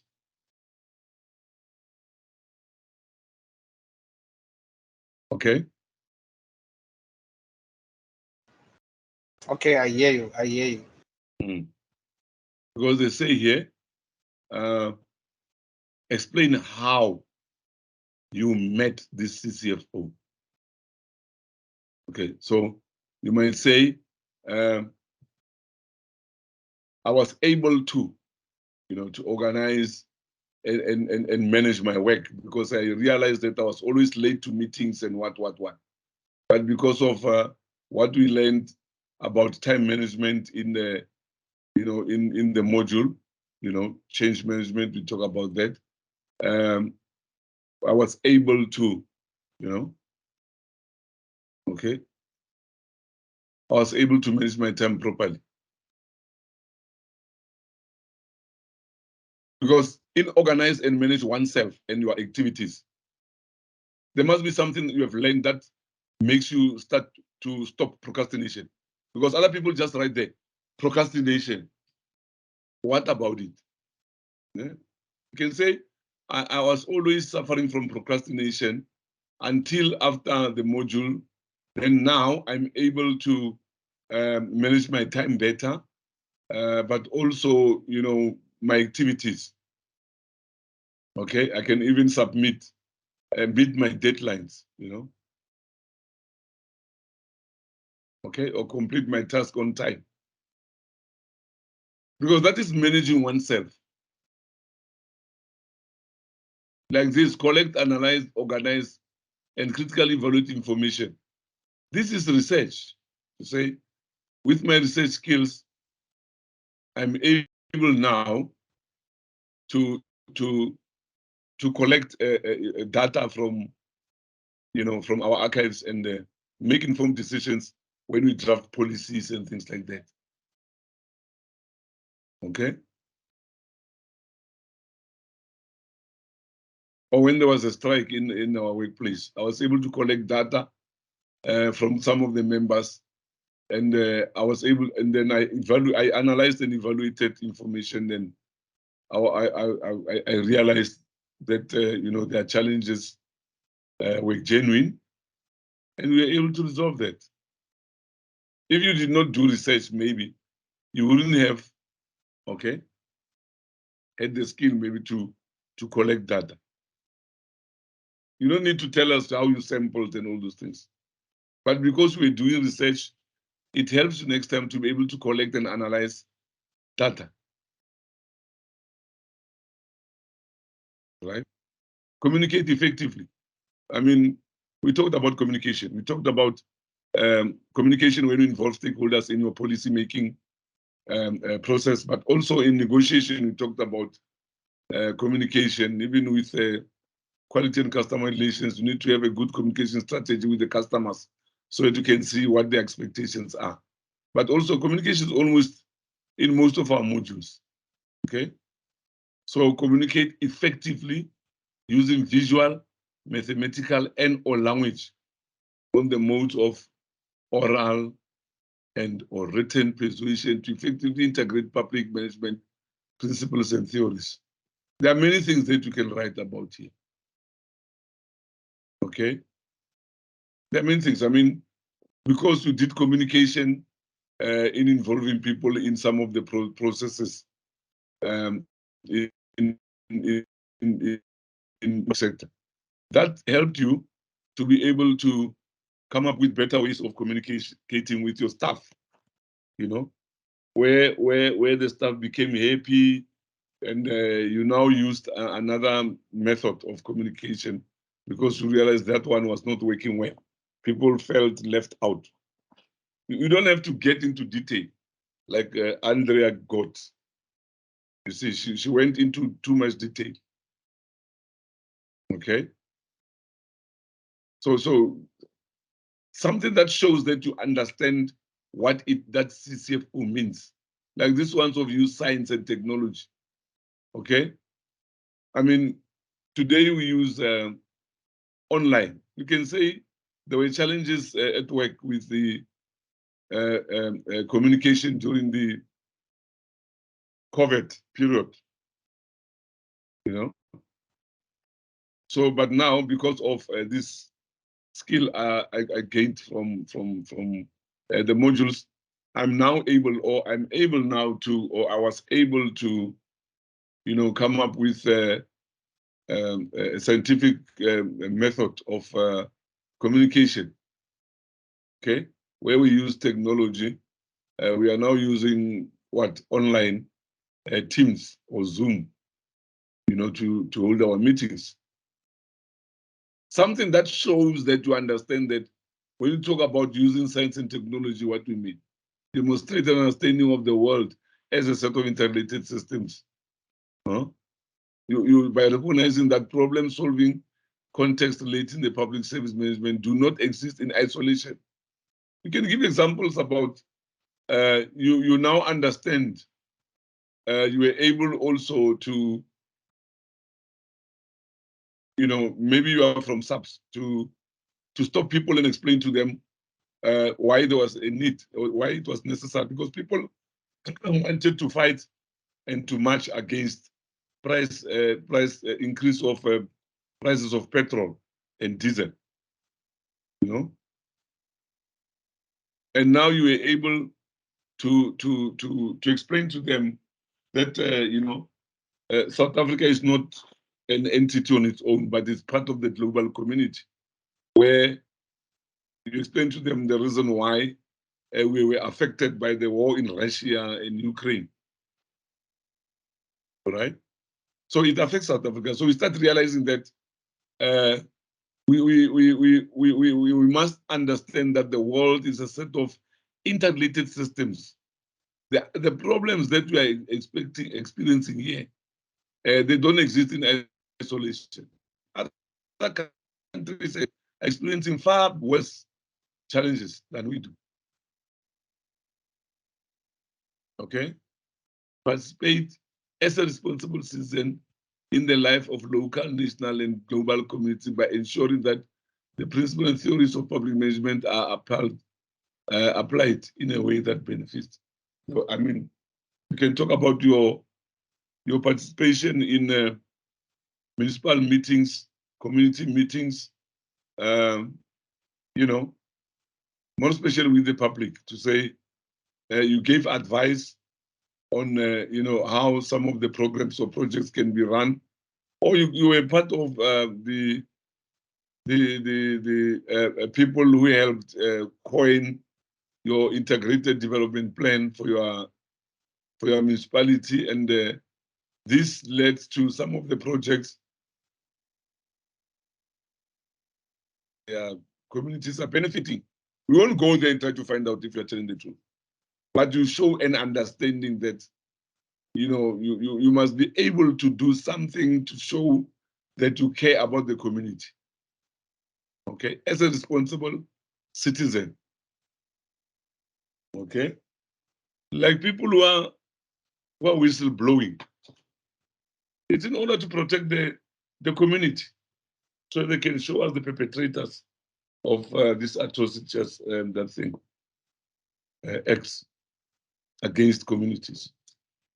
You see, So if that person was part of our class, would say, I was able to participate in a search for criminals who were terrorizing the community, and this led to them being apprehended and be charged by the court of law. You see, you show that you were part of helping the community and participating in community projects or issues that can trying to improve quality of life of communities where you come from. All right. Now do you see, guys, what these things mean? Hmm?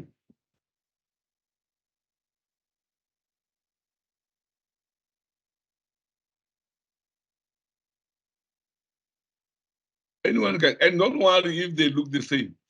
Remember, this one, this unit standard, it's on the principles and theories of public management. This one is on principles and theories of public management, but it talks about the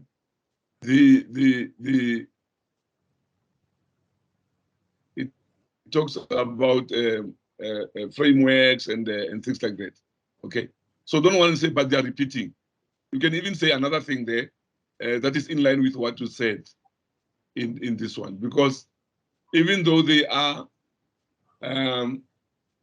unit standards which differ, but they are all under public management. Okay, so a skill that you learn in this unit standard, okay, can also be part of fit, okay, in this unit standard 242918. Yet you did it under another unit standard, okay, 242911. And this one 24, or they're the same, this one 242918. Okay. Anyone who wrote something, let us see what you wrote. And it's important that we fill that in, because we don't need you to get your copy to say you have left this out, please send it.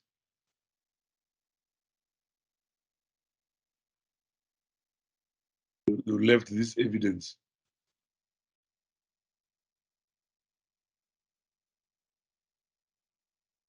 Anyone, anything you have said, guys?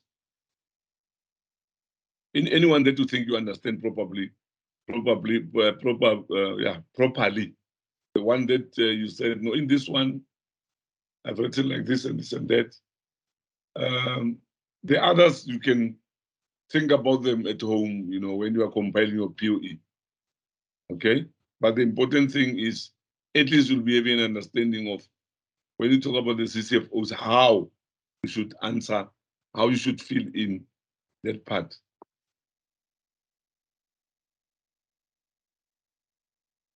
Let us then look at the other one. Okay. Review of assessment, guys. Please complete the date here. And your ticks, if you tick, and then your signature, your name and your signature. Now, self-reflection. Guys, with self-reflection, please, your strengths need to be understandable. You can't just say, I'm an early bird. That's my strength. Okay, explain why you're saying that. Weaknesses. Okay, why do you say this is a weakness? And how are you going to improve on that? Because, guys, if you talk about your weaknesses, there must be a ways in which you say, I will improve by doing 1, 2, 3, doing that, doing that, doing that, to improve and reduce the weaknesses or weaken the weaknesses that you have. Okay.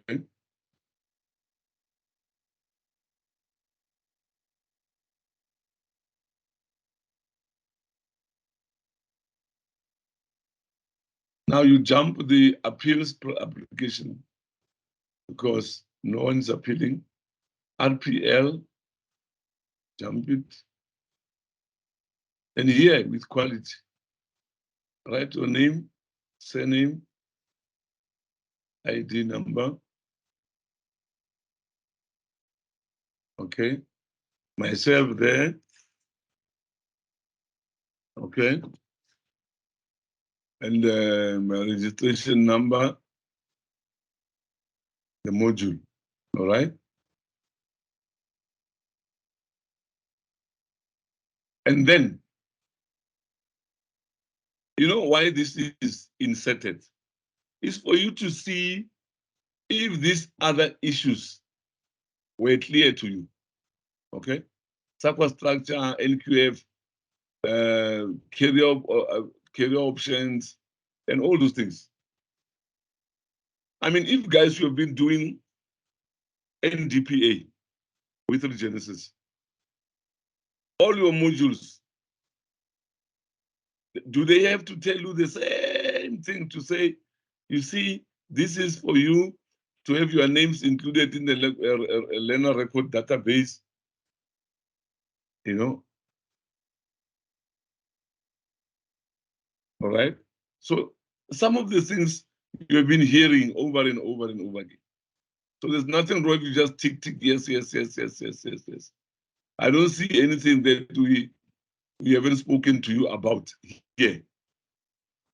SAQA structure, NQF, okay? The assessment, is it linked to the NQF? National Candidates Record Database, because we said your name will appear there. The CETA is the one that will give you credits and give you that. National Candidates Record Database, but career options after this assessment. You remember we said we talked to US managers, some as aspiring managers. And after this, you can apply to other departments or for promotion in your area. Okay? Unistandard against which you are. I told you about Unistandards. The use of the Unistandards assessment against, explain how we are going to be assessed, sequence of activities, assessment methods for the assessment, feedback process and appeals process. This about Regenesis, they know how they give you feedback. Remedial action, we said if you are not yet competent, you've got the right to resubmit. Okay, second chance, third chance, that when we start paying. As the facilitator or assessor, inform you of the following. Barriers that could affect the fairness of assessment. Specialized assessment requirements with regards to language preference or disability. If you never had to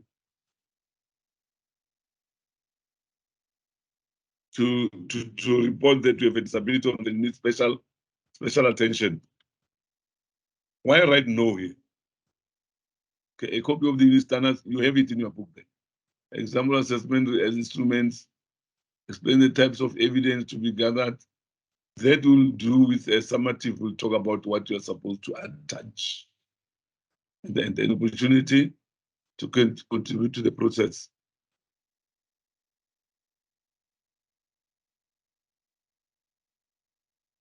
Okay.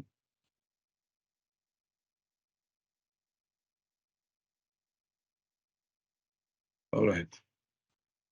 And then, yes. My initial is there. Okay. Now, remember in outcomes-based education, a person must be assessed only after that person has asked to be assessed. A person has said, I'm ready to be assessed. Okay. If you don't fill in this application for assessment, it seems as if we assessed you and you were not ready. All right? So please complete your name, ID, first attempt, facilitator do not block, assessor you don't know, observer you don't know, interpreter. I'm not sure if, yeah. Okay, because no one said they don't understand English. They need an interpreter. Okay, observer. We normally don't have observers because we'll have observers where you feel you might be prejudiced against.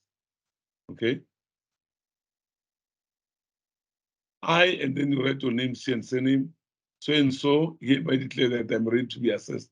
Then you sign. And declaration of authenticity, guys, this is also important. You are acknowledging the sources that you have used here. If it's a website, please write the name of the website and HTTP what and say in brackets accessed. You see, accessed. You got it from Google from when? By which date?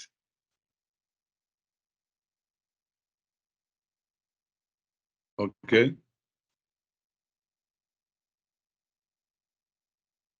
This light now is getting to my eyes. Okay. So you are saying I so and so, hereby declare the content of this portfolio is my own work, with the exception of the following list of resources. So here you mentioned the resources that you have used. Okay. You can write there, Read Genesis workbook. Okay. Learner guide. Yeah. Genesis learner guide. Maybe you even used, Read Genesis recorded material or tape or whatever. And then if you have looked at DON, HTTP what, say accessed on this date. HTTP what, HTTP. Because today people are no more using books. They use websites. And then you sign here.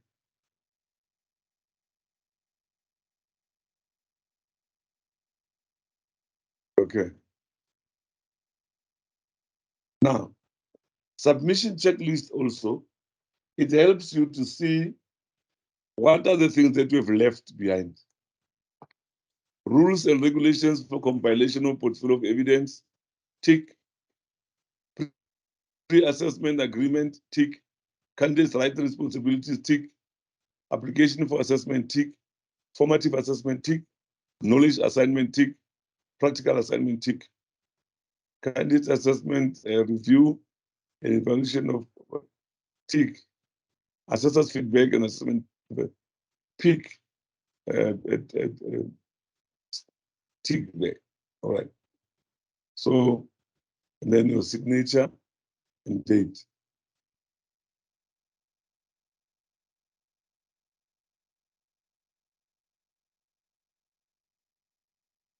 Okay,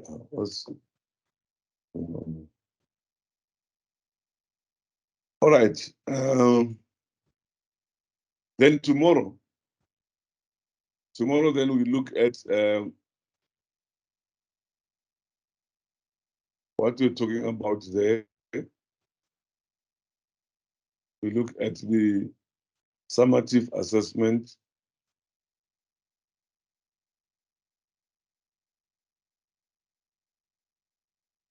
Okay. This one. Summative assessment. You have to answer these questions, and then from there, this particular assessment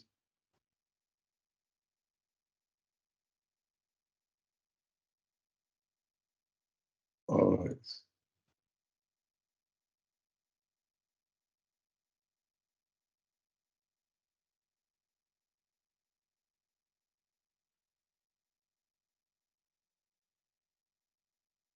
Anything, guys? Ladies and gentlemen, anything? Tomorrow we start here.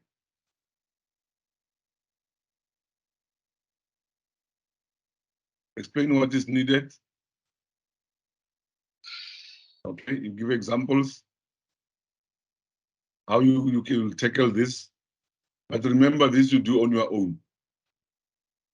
And then we look at practical assessment after tea time. Then we knock off at lunch. That will be good.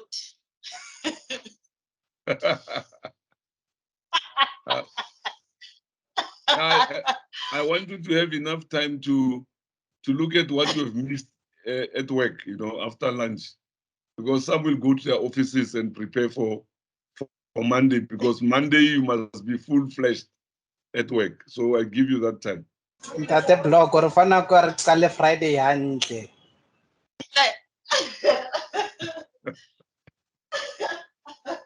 I'm at least a very pretty.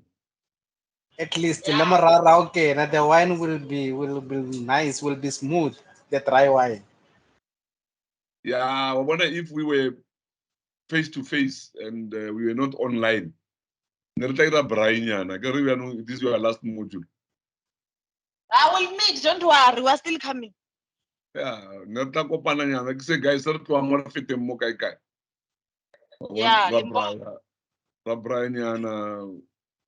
and then, yeah.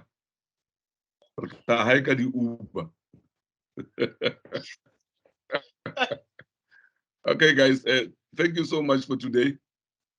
Let us meet tomorrow. Thank you. And do these two summative assessment, and then we'll be through. Bye. Okay. Yeah. Bye. Thank you for today.